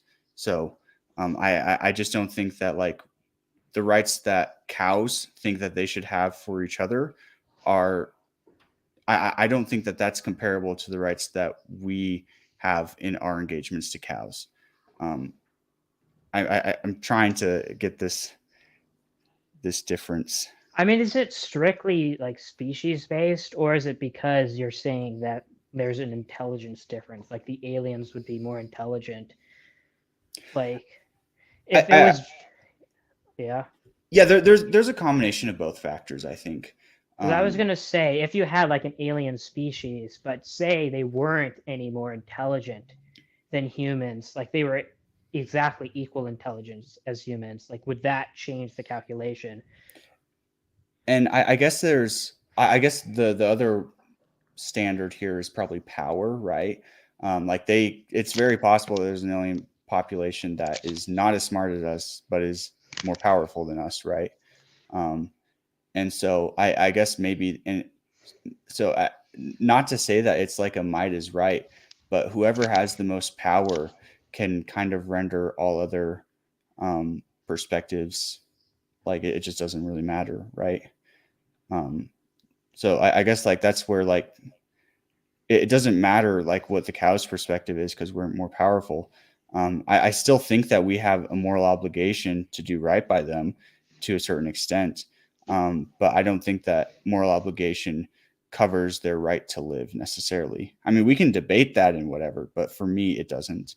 I do think we should treat them well and we should treat every species humanely. But well, because I don't think I don't think we have any special obligations to our own species. Like I think you're going to have the same moral standard across species. Like I don't think I have more of an obligation to my own species than I do to another species. Well, I mean, like if you see, okay, for me, if I see a person on the side of the road that like is like like their arms cut off and they're like bleeding all over, right? I am going to feel personally morally obligated to help them out. If I see like a cricket that's missing a leg, I'm not even going to pay attention to it, right? So for me, there is, and I think this is completely subjective. I wouldn't blame someone for wanting to help out the cricket, but so I guess it obviously, like, the closer something is to humans, the more I pay attention to it, the more I care. Like if I see a deer, for instance, I'm probably gonna that's got a leg that's broken or something. I'm probably gonna stop and do something for it. But I might not care as much as I would for a human. So I guess the more similar it is to a human, the more I care. The less similar it is, the less I care. But I definitely don't put the same amount of importance between species. So I think there's one important distinction here that I think a lot of people get tripped up on this, is that they assume if you don't like think species holds any moral weight, that you have to treat like each average member of a species the same way. Like there are differences, like in the example you gave of like the cricket missing its leg versus like the human has a limb missing or something like that. Like I would be more concerned with the human. Like I would feel there'd be much more of an obligation to help the human than the cricket. But that's not because of the species. That's because of other factors. Like a human is much more cognitively complex than a cricket would be. A human has a much longer lifespan than a cricket. There are lots of reasons why a human would be more valuable than a cricket that don't have to do with species. Well, and I think that all those reasons tend to boil down to how similar are they to us, right? Like capacity to suffer. I think that humans have the highest capacity to suffer of any animal that we know of, right? And so the more that something has a capacity to suffer, I think the more human it is, at least to me. And so I think that, yeah, I agree that the species doesn't really matter. For instance, if Neanderthals were still around today, right? I mean, just another species of humans, then yeah, I would care just as much about them as us, because they're essentially, they're essentially this would be the same as us. I mean, there might be some slight differences, but so I guess similarity to humans has a big impact for me.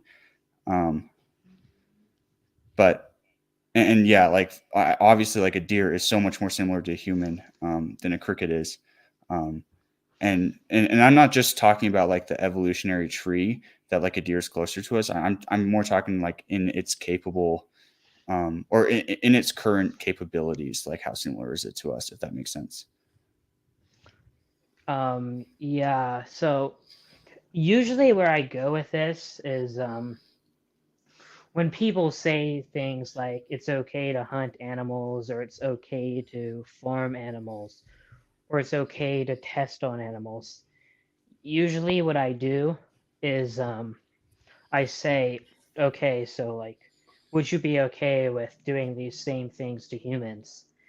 And usually the person I'm talking to says no. And then we get into, okay, like, what do you see as the difference between the two that like justifies the difference in treatment? And then like depending on their reasoning, we can get into, okay, well, if you're saying this is the reason, what about like if you say like intelligence is the reason like why it's okay to farm animals but not humans? Like, okay, what if there's a human with the same intelligence? And like a lot of people don't like where the reasoning leads to, but it seems like here you're just biting the bullet that it's okay to like do all of these same practices to humans. Yeah.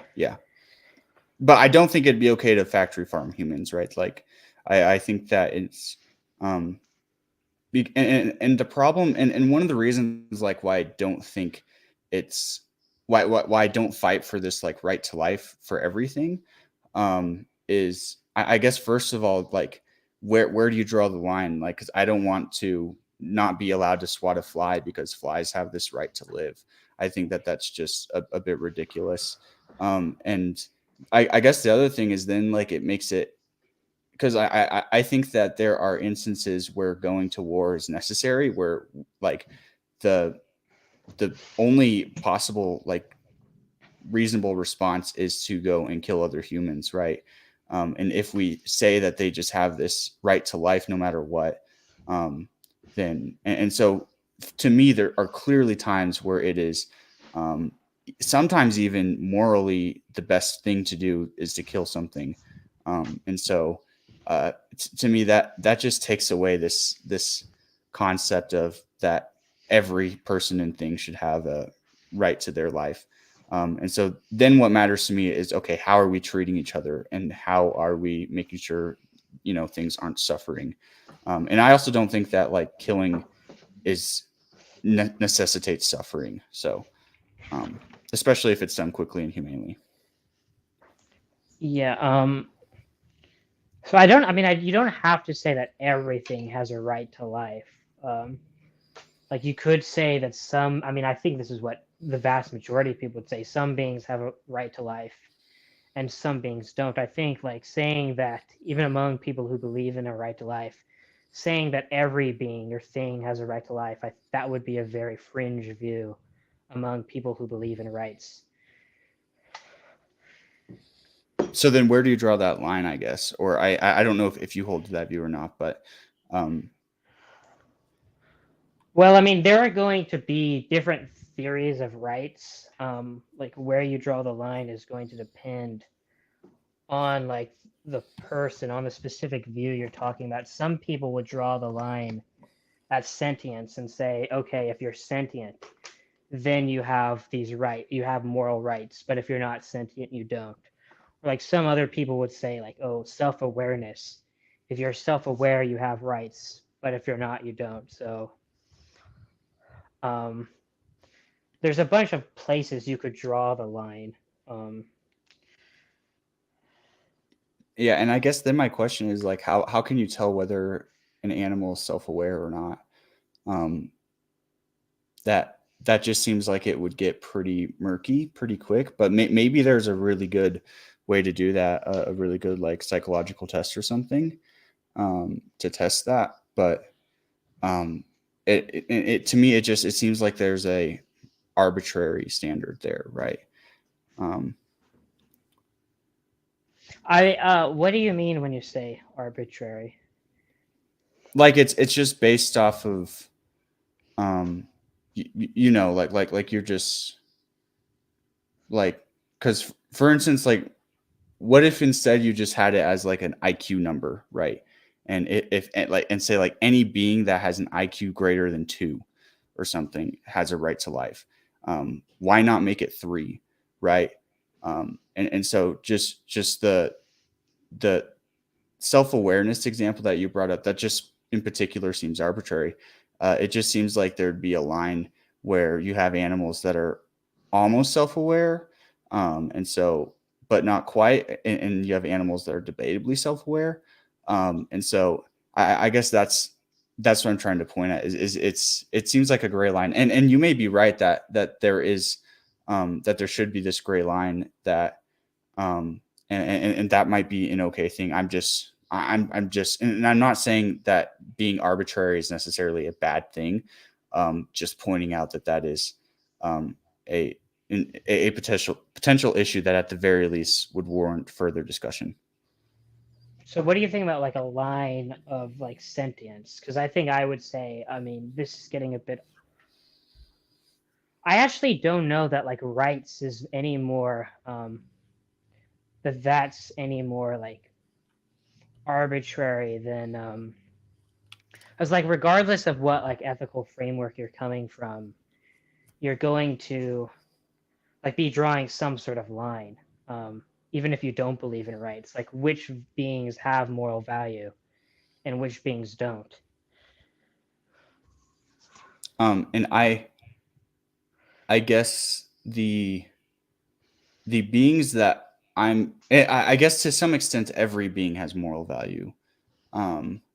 Like I'd argue even plants do, right? When you say plants have moral value, do you mean they have intrinsic moral value or they have instrumental moral value? Explain the difference. So like intrinsic would be like it's valuable in and of itself, whereas instrumental value would be kind of like it's valuable for other reasons. Like it's not valuable within itself. So an example for this would be, say, I like take someone's pet rock. Like there's some little girl who has a pet rock, Yeah. and I take the rock and I like throw it and I like smash it into a bunch of pieces. That would be wrong. But the But not reason it because would of the be rock. wrong isn't because the rock has intrinsic moral value. It would be like it has an instrumental moral value. Like breaking Yeah. the rock is wrong because that would make like this girl who does have intrinsic value feel bad. And like with definitely intrinsic value. And the reason I say that plants, and I'm not entirely convinced that they can, but like we know that plants are able to some degree like communicate with each other, right? And so like they're like I'm not entirely convinced that a plant species couldn't evolve the capacity to suffer or like the capacity to feel pain. And so like I think the more we understand like plants like aspen groves, right, how they're able to communicate with each other about and I don't this is way out of my field, but I know it's a thing. So I guess like I just want to say like any type of life to me could eventually get moral value, if that makes sense. But the ones the life with moral value that I'm concerned with is the life that I can impact. And so I guess the stuff that is at or below my level in terms of power is the stuff that I care about. Something that is above my level is just I'm not going to worry about it, right? So like in terms of plants, I would say that like don't have intrinsic moral value. They have like instrumental moral value insofar as plants benefit sentient creatures. But since plants themselves are not sentient, I wouldn't say they have any intrinsic moral value. Now there are like hypothetical species of plants that would have like a hypothetical plant that is sentient that I would say has intrinsic moral value, but I don't think there are any actually existing plants.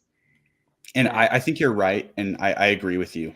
But I don't want to say that plants don't have the ability to become sentient through evolution or different means. So I just don't want to completely discount plants. So if that makes sense. Yeah, I mean, they might become intrinsically valuable in the future if they did ever evolve sentience, but until that happens, I would say they're not intrinsically valuable.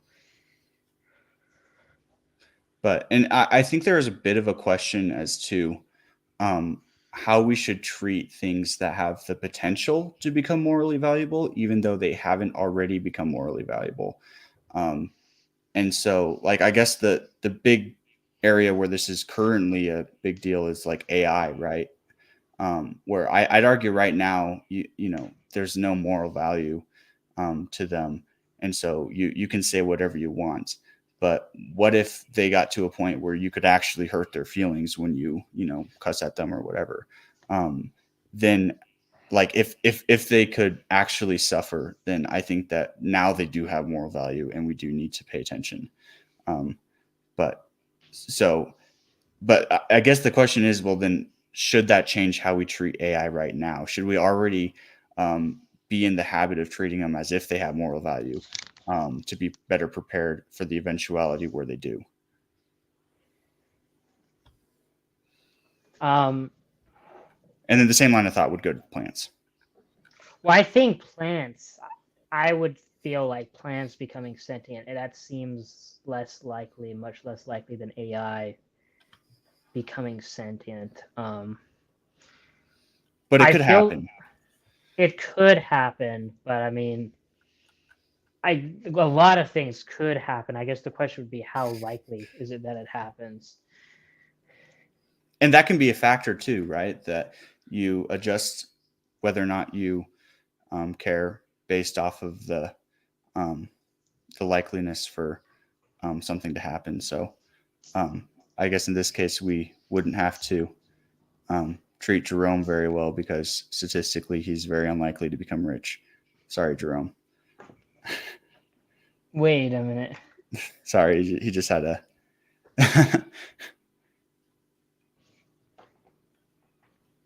Yeah, I mean, I don't know. That would be, I think, a practical question. Like, I wouldn't have any problem in principle with treating a plant or like an AI the same way we do now, in a vacuum. Like in practice, if like treating AI just like as we do now, maybe like when they do become sentient, that leads us to like be more callous with how we treat them because we're so used to treating them a certain way. So like that's kind of a practical question. In principle, I don't see a problem with like treating them the same way they are now, as long as they're not currently sentient. But like in practice, maybe I don't know. And yeah, I think that's completely fair, and you're right. It is entirely just a practical thing because, you know, maybe we as humans are capable of treating AI like trash right now, and then the day they become sentient, we are just able to, you know, just be super nice and stuff. But I just think that old habits die hard, and you know, I think it's just something worth thinking about. So do you buy any farmed animal products? Yeah. Like what would be like meat, like eggs, dairy? Yeah, I try to cut back as much as possible, but I do, and I guess it's one of those things where, especially as a broke college student, my dollars are just not going to have that big of an impact on the industry as a whole, and so.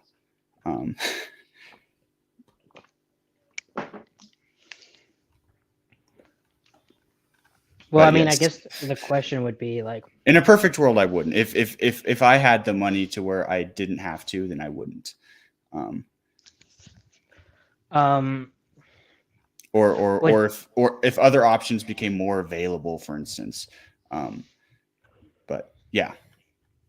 Do you think that veganism is more expensive than diet containing animal products? It's definitely less accessible. I do think it is, at least from the outside looking, it seems like it's a lot harder to get the amount of like protein you need.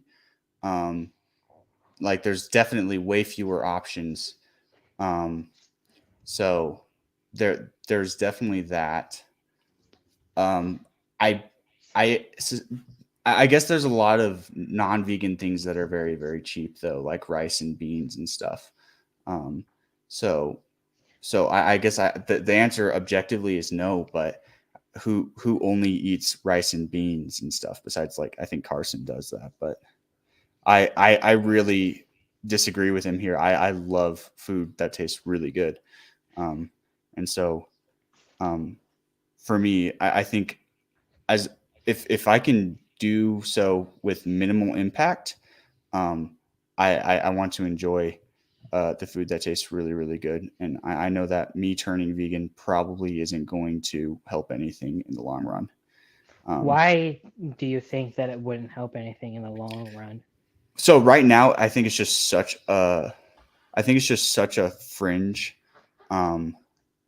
like thing. And the other really big thing is I think that personally, it would actually hamper a lot of like my credibility. Again, I live in Wyoming. Vegans are hated here, right?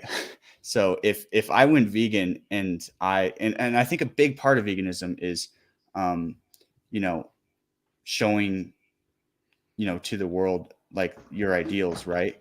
Um, and this is debated from what I understand within the vegan community, but anyways, if I went vegan right now, then nobody would listen to me on any of my political opinions. And so yeah, for me it's worth eating meat practically solely for that reason at the very least. If I lived somewhere else where being a vegan wouldn't just immediately discredit all my opinions, I would be a lot more inclined to do so. But especially here in Wyoming, like, because, I do want to be able to alter the opinions of people around me, and being a vegan would not help that pursuit at all. So I guess I would question the calculation you're making here, that the benefits of being of people maybe being like more open to your other political views, that outweighs the harms of contributing to animal agriculture. And again, I don't think that my contribution is enough. Like, because think about how many people eat meat. Think about how much meat is getting thrown away. Like, if I didn't eat it, it would just end up getting tossed anyways, right? So and even in practice, if I'm not the most vegan, ideologically, I think I'm pretty far. And definitely, if it ever comes on a ballot, I'm gonna vote, the vegan side of things.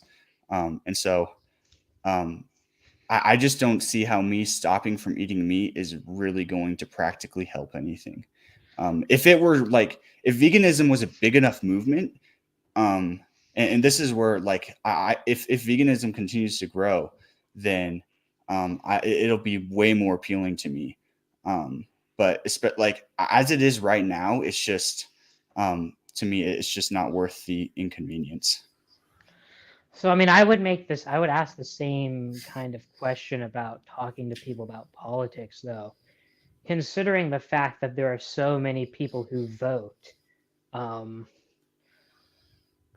What impact are you persuading people? Is that actually going to have on politics as a whole? Well, first of all, my target demographic, or I guess my current demographic, actually has notoriously low numbers for voting. So if I can convince one other person, to get out and vote, that's a good thing. Yeah, I guess, to me, it's just,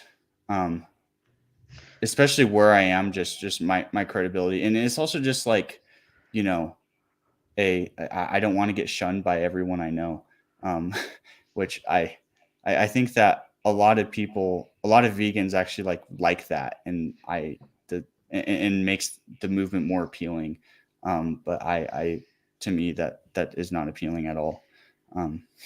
I mean, the thing is, like, okay, you've convinced one extra person who wouldn't have voted. You've now convinced them to vote. I mean, the question still remains, because you're saying, oh, like, I would have such a small impact on like the overall meat industry. But, like, one extra person voting, that would also have a very small impact on like the political process. I think you're, and I don't mean this to be offensive, but I think that you're kind of just failing to see that. First of all, I think it's clear that we have very similar ideals.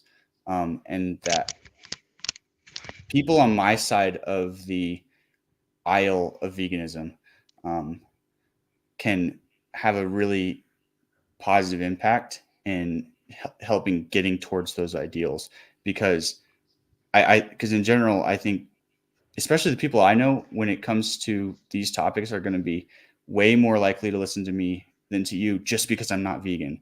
And so if I can convince, like, one thing I can realistically do is convince 3 people to hunt instead of eating meat, right? And that will have, a much bigger impact than if I went vegan when it comes to the overall industry. So I think that and this is I think a bigger problem with the vegan movement as a whole is they just don't want. Okay, sorry, I just read that and I need to focus. That lost my train of thought, but I think that for this movement to grow, it needs to get recognition from the other side of the aisle as well.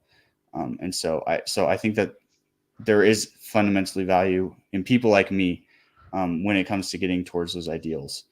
And so I hope that, because I give credibility to the vegan movement by not being vegan.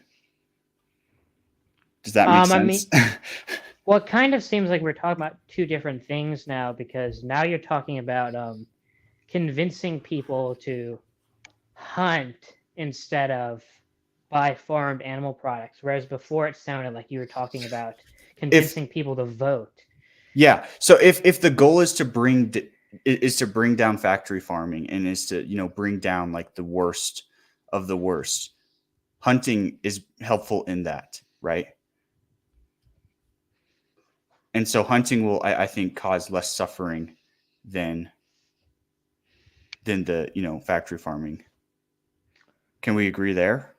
Well, I agree that hunting causes less suffering than factory farming. And so is it better than to move people to hunting instead of factory farming? Yes, it would be better to move to, like, if someone's either going to hunt or they're going to buy farmed animal products, it would be better for them to hunt.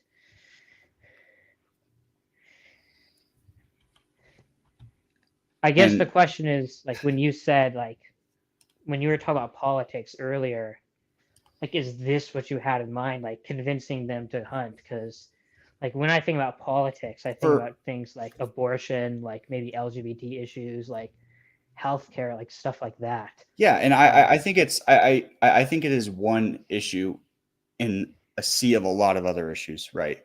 And so, yeah, and that's again part of why I don't want to be vegan is because, like and I guess you to understand where I'm coming from, you have to understand where I'm physically coming from. Like I'm in Wyoming. It's like the reddest state, I'm pretty sure, by far. And so if I want to convince people of these other things, being vegan is not going to help my case. And there's so many other things in politics that are, to me, of equal importance to the vegan movement, that I don't want to discredit myself with all these other topics because of my stance in one topic. So I would not agree with that assessment. I don't think there are any traditional political issues that are as important as veganism. Just when you look at the scale of, like, the amount of, like, individuals and suffering involved, like healthcare, LGBT rights. I'm not saying they're not important, but they're much less important than veganism when you consider the scale. Like, how many individuals are suffering as a result of animal agriculture compared to how many individuals are suffering because of these other, like, traditional human policies. That's fair. And my response to that is that I care exponentially more about human suffering than animal suffering. And so, like, for me, one human suffering is probably equivalent to like 50 cows suffering. So, like, I get where you're coming from, and by sheer numbers, you're right. Veganism is, you know, the biggest issue. But I put a lot more weight in problems that are impacting people, mostly because I think that our capacity to suffer is exponentially higher than any other species. So that's why I care more about issues with human suffering than I do issues with animal suffering.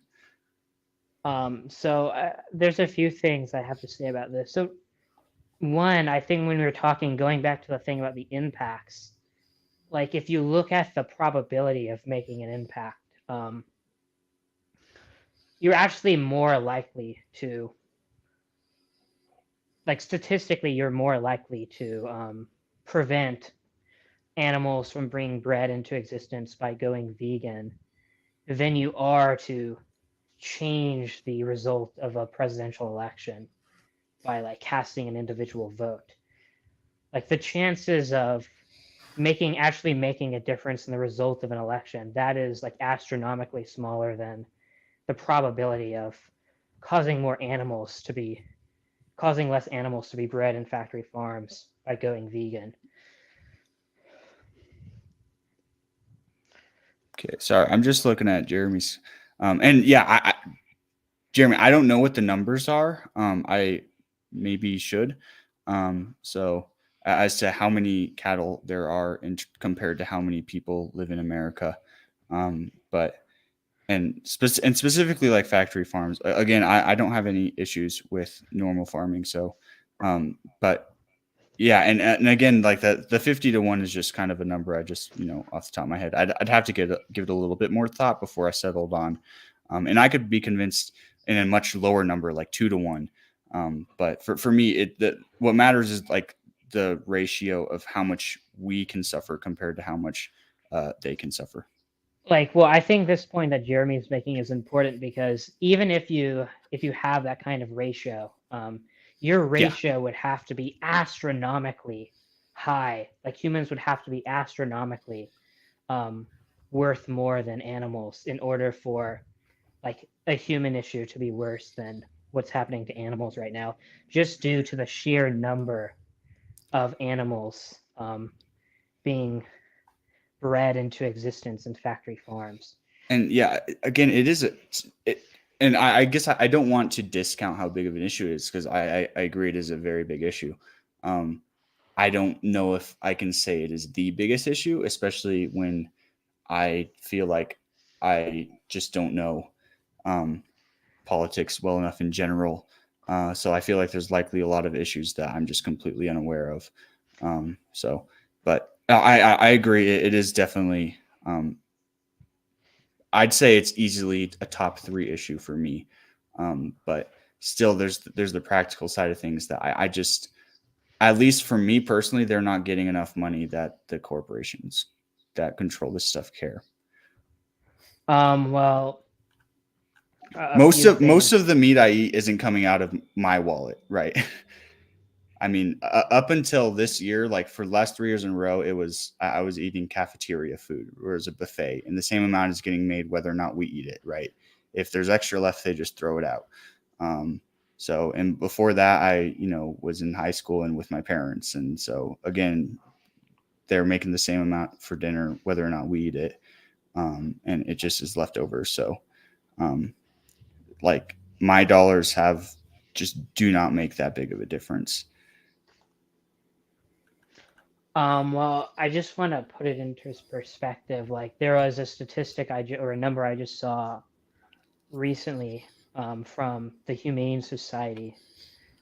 So they say that the most recent number they have was 92 billion land animals were killed for food. I think within the past year. And that's not including that's not including any, like, that's just land animals. So we're not including like sea creatures. Like if you had a similar scenario in which you had 92 billion humans with the same, we can say they're intellectually disabled to the point where they have the same cognitive capacities as farm animals. If it were the case that we had 92 billion humans being killed every single year, and often like for most of these animals being tortured too, I would say like that easily surpasses any of the other human issues that we have going on right now. And is that 92 billion figure for America or for the world as a whole? So the 92 billion figure is globally. Okay, so that gives us a number of 11.35 animals per people, right? And so, again, that's like it still is atrocious, and it still should be taken care of, but not so much to the point that I'm going to ignore all of the other issues with politics just to focus on that. If that makes sense.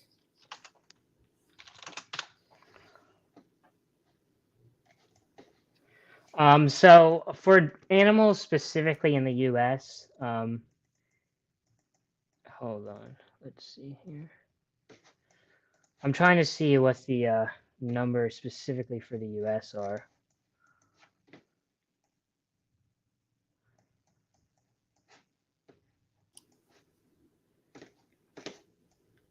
I mean, 8 billion people aren't currently experiencing torture, but 8 billion people are still like definitely suffering. And to me, like I care a lot about that. Again, and not to say I don't care about this issue, Jeremy. It's just that I mean, I know it's sorry, I it's exponentially value humans. I much know higher. the number for in the U.S. It's at least, I don't know what the exact number is. I mean, it's still like at least 10 billion. I bet the ratio is probably higher here than for Yeah, globally overall, because I think we have more factory farms here than we do in other countries on average. Well, so yeah, and also U.S. meat consumption is in the U.S. people consume a lot more meat per capita than in other countries. Like we're one of the highest. I don't know if we're the highest. I think maybe but we're one of the highest. We're like in the top of like most heavy meat consumption per capita, like per person. So, but yeah, I mean, we can just take it like with that. I mean, let's say like we had billions of humans again with the same mental capacities as farm animals being bred every year, like 99% of them being bred into factory farms. Like that seems, even if we're focusing just on the amount in the US, it still seems like very clear that this surpasses any other issues in the US. Or at least any other human issues. I'm not convinced. I think it's one of the top issues, but I don't think it's way more important than anything else out there. So like Well, for me, I think healthcare is really important. I think homelessness is really important. And if you gave me like a button, right, and you gave me like healthcare, homelessness, and factory farming, I don't think I would push the factory farming button out of those three options. It would be a hard decision, but I think I'd have to go for healthcare, homelessness, right? Like if I could just magically solve one of them. Yeah, I mean, to me it seems clear that like I would press factory farming. Like to me that seems like a very easy decision, because if we just look here at according to this, about 582,000 Americans experienced homelessness in 2022. That's a big number, but it's not even close to the amount of animals being bred in factory farms just in the US. But for me, Like those people have yeah. the suffering of those people is just so much greater, right? Because I think that humans are able to suffer in worse ways than animals are able to, right? Where if you're doing the exact same torture to a human and to an animal, right? Like you're just like cutting both of them in the legs, right? I think that the human is going to be having a much worse time than the animal. And so that's why for me, like I just care more about humans because I think their capacity to suffer is just that much greater. Yeah, I mean, but the thing about that is it kind of goes both ways, because even if it is like we can like yes, we can say that if the choice were between like a human being put in a factory farm or like I don't know, like a chicken or pig, or like okay, the human might experience more suffering from the factory farm than the pig, but we're not talking about a human in a factory farm versus a pig in a factory farm. Like even if humans have a significantly higher capacity for pain, like the conditions they're in are like much less severe, right? Like I would suspect that factory farming, like it's probably worse to be a pig in a factory farm. Like that you probably experience more suffering than that than like a human being homeless. Yeah, that's a fair point. Like what's worth like a, or sorry, what's worse, like a paper cut to a human, or like getting cut by a like knife to a cow? Probably it's still worse, you know, and it's probably still bad enough. But again, like it's just, to me, it's still not to the point that I'm willing to disregard all other topics just to focus on veganism, which is effectively what I would be doing if I went vegan, to a significant extent. If I lived in a more blue state, then it wouldn't be nearly as bad. But here in Wyoming, unfortunately, that's just kind of the political landscape that I live in. Well, I would just ask, like, let's say you weren't choosing between like factory farming of factory farming of animals. You're talking about the factory farming of humans. Like, okay, you're choosing between healthcare, homelessness, or it's factory farming of humans, and these humans have the same Like a million mental people, capacity. for instance. Yeah. Well, no, not a million people. About the same amount as the animals being factory farmed in the U.S., but they have the same mental capacity as the animals, so they're like I get what intellectually you're saying. disabled. Yeah, To yeah, the point where they have the same capacity as these animals. yeah. Do you have the same view, or does your view change on like which issue is more important? No, I think I'd solve homelessness first before, yeah, like before saving like a whole bunch of disabled people. That's probably one of the most offensive things I am ever going to say. But yeah, to me, yeah, the fact that they're human doesn't have that, like it definitely does, I would definitely care more about it than for cattle. Like there is definitely just a level of speciesism there that is undeniable, that is not entirely objective. But yeah, I definitely, I think I would still press one of the other buttons, and would forego the factory farming one. Yeah, I mean, to me, it just seems clear that factory farming is like the issue again, just due to the sheer scale. Like what you're saying to me almost seems as it's kind of like if you were to ask someone, like if you had a button, like you could choose between like preventing like all these people in the U.S. like this 582,000 humans in the U.S. You could press a button either preventing like all those people from becoming homeless, or you could press a button preventing like a second like Nazi Holocaust. Like to me, it kind of seems like you're saying like, oh, like I'd rather press the I'd rather like get rid of the homelessness in America than prevent like another Nazi Holocaust. Like it seems like so obvious that like one of them is very clearly the priority. It's kind of what it seems to me. What were the numbers you used in that example again? Oh, the numbers for the homeless. Yeah, like the number or of people versus the number of people that would be in, the Holocaust, for instance. Okay, so for homelessness, it would be 582,000. And then for the Holocaust, it would be at least 10 billion. Well, I mean, obviously the Holocaust. I mean, I guess the number, because I was looking for how small would the number have to be, because if it's like solving homelessness versus stopping one person from being holocausted, I would choose homelessness. I don't know where that number, because the number is definitely smaller than homelessness for me. But again, I guess I just care exponentially more about humans, and maybe I shouldn't care exponentially more about humans. But that's just where I'm at right now.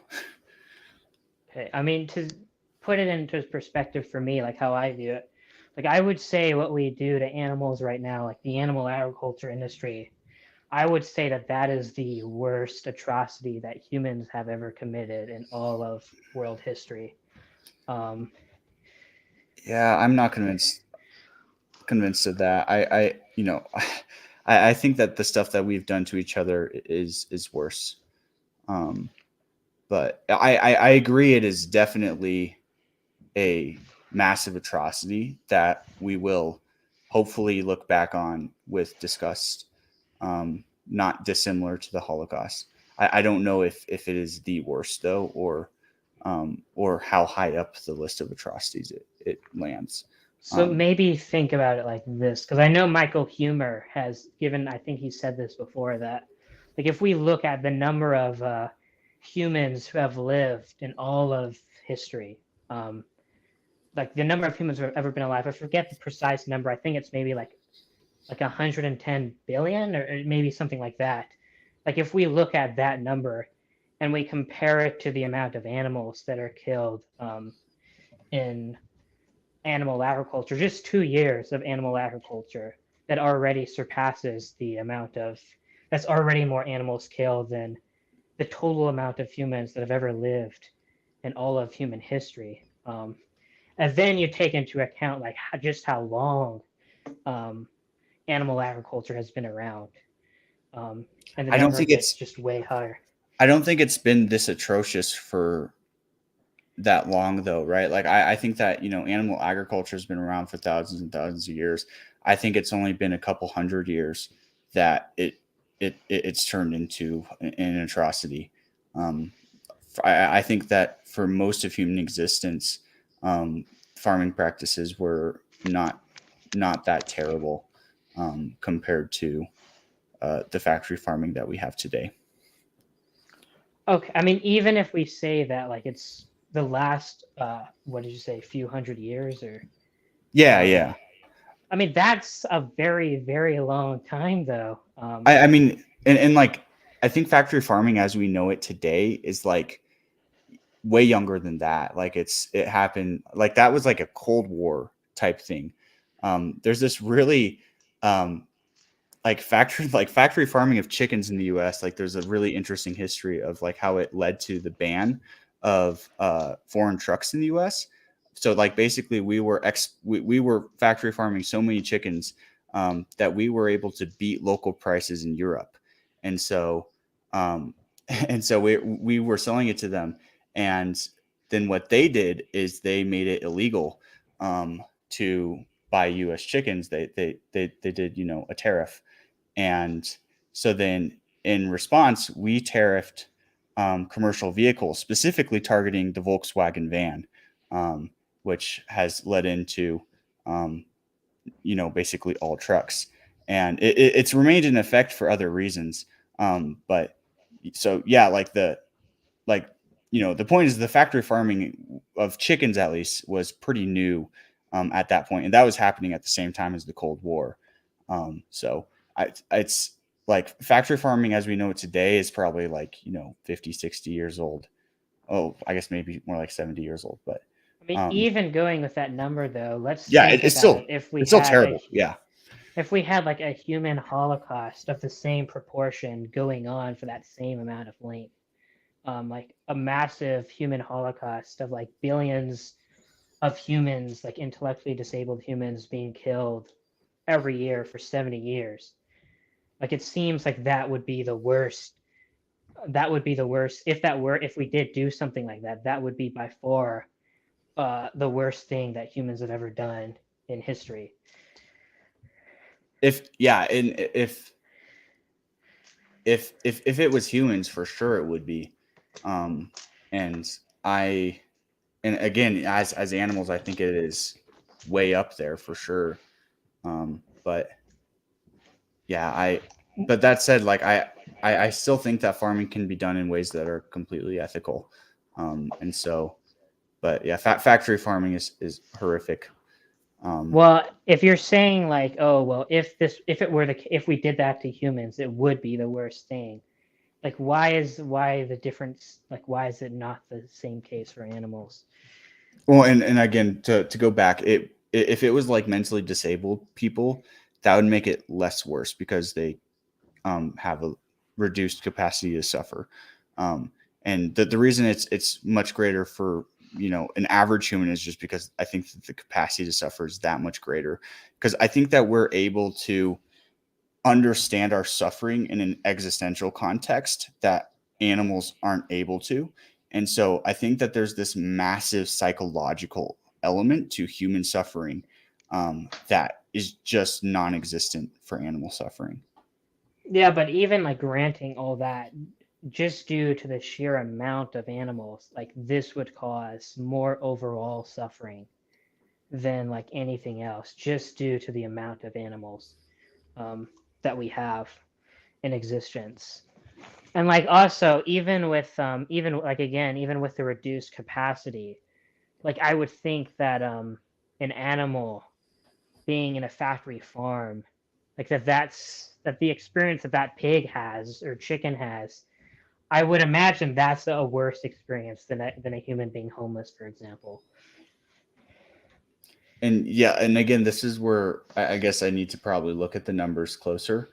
But yeah, I'm not sure. And because yeah, you're definitely right. Like, but I think that the person who's homeless has this massive like psychological element to their suffering.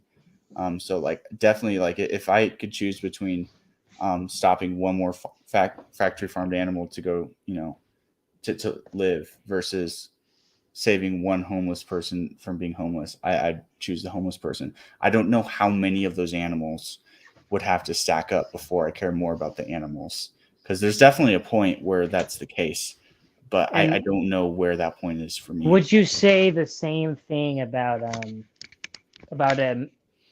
intellectually disabled human being in a factory farm? You'd rather save one like typical American human from homelessness than like a mentally disabled human from being in a factory farm? Assuming that the mentally disabled human's experience is very similar to the cows, then yes. In terms of like how well they're able to understand. Like I think a mentally disabled person is still has much higher capacity to suffer. Like the average mentally disabled person is able to suffer way more than the average cow. And so I definitely would, care more about that. But if someone was reduced to the same level as a cow, then yes, it wouldn't, the numbers wouldn't change.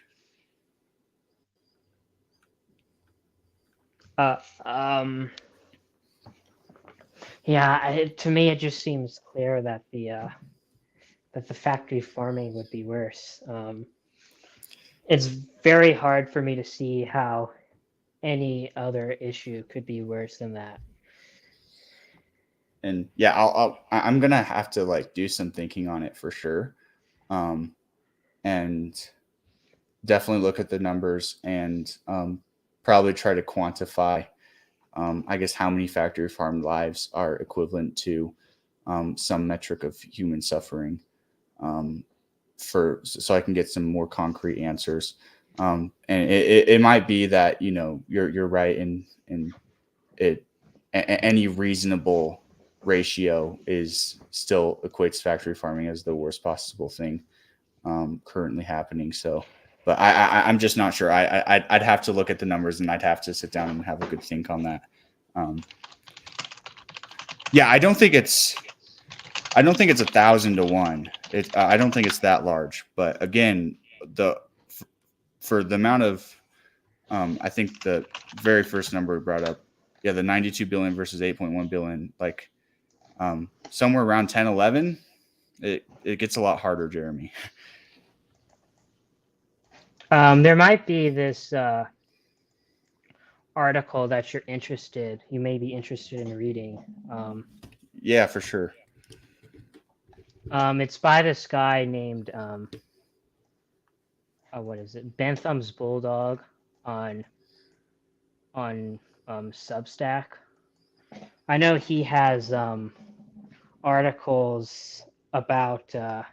He has several articles about factory farming. He has one here that's called like factory farming is not just bad; it's the worst thing ever. And he goes into detail comparing like the suffering produced by factory farming to the suffering produced by other things in human history. So you may find that article interesting. For sure. Am I still You are. connected? Yeah, you are. Oh, okay. I definitely agree with you, Jeremy.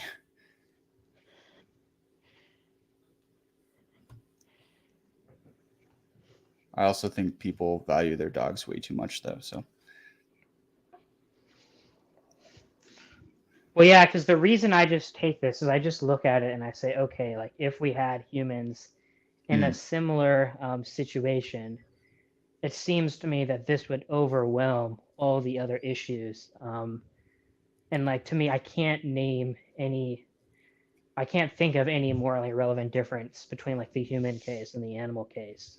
yeah, So, and that's fair, and I think that there's a subjective difference between our views, in how, like, yeah, I guess the moral value that we place on humans versus other animals, and for me, the moral value is tied very heavily with the capacity to suffer, and Yeah. so that's the I think that I think I see animals as a lot lower in their capacity to suffer compared to us than you do, which I think that there is I think that there definitely is a psychological, or like there's got to be some objective way to measure it, which I should probably research, but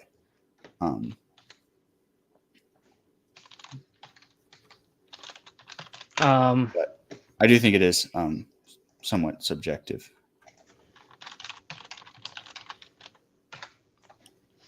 when you say subjective, what are you referring to there? How much we morally value animals compared to humans. Okay, like the moral evaluation. Yeah. Yeah. I would say like maybe go check out that article, and after like you might change your mind after seeing like just how much like suffering like factory farming produces. Yeah, and I've been meaning to watch Food Inc. for like a year now. I need to do that. And some of the other what was the name of that article? I got Bantham's Bulldog on Substance. I don't know if that will help me. It's let me see. Let's see here. I have it up. Factory farming is not just bad; it's the worst thing ever. Cool. Yeah, I'll check that out for sure. Yeah. So yeah, I've never seen Food Inc. before. I know that's one of the big ones that that a lot of people have turned vegan because of. Yeah. The one I usually recommend people that I've seen, it's called Dominion. Gotcha. So I think that's a good one to watch. Cool. Well, we just passed 4:00. I think that we have kind of beaten this topic to death. It was definitely. I'm glad that you hung around. It was fun to chat. But Yeah. I think it's time to close it out. Yeah. Just one more thing though, before you go. I don't know about like your personal situation, but I know for like if you look at the average consumer, at least there actually is like data showing that the average consumer does cause more animals to be bred into existence for factory farms. Like if you look at like the average consumer of chicken, for example, like it's almost certain that they will cause like statistically it's almost certain that they'll cause more chickens to be bred into factory farms. So that's one thing to consider also. Yeah, and chicken is, I like a couple years ago, I went and I bought like one of the rotisserie chickens from Walmart, and just the more I like sat on the idea that like I could buy this this entire animal for $6, like the more I thought about that, the more it's like this should not be this cheap. So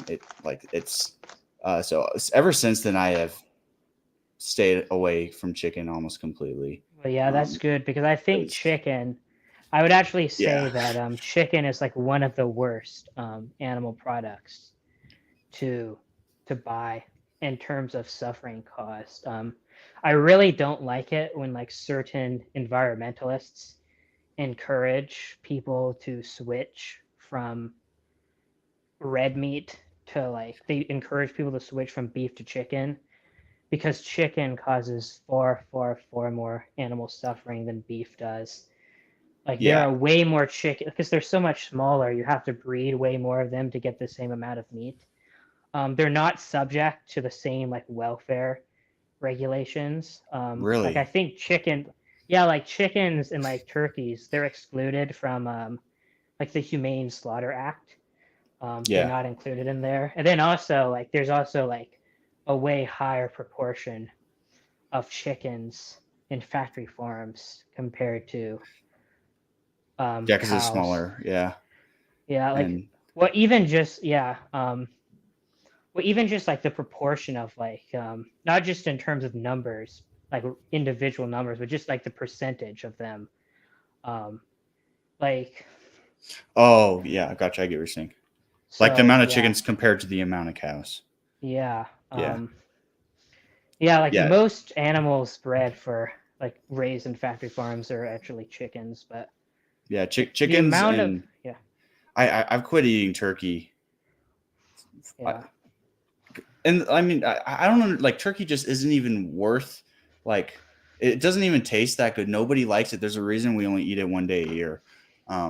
It's so not worth just having in general. But yeah, like chicken, at least there's like a health benefit to it, where it is like undeniably like more nutritious and lower in fat than beef is. Which still doesn't excuse, factory farming them either way. But like turkey especially is like how do we have like all this suffering associated to just one day of a year, right? Yeah, I would say that's just so stupid to me.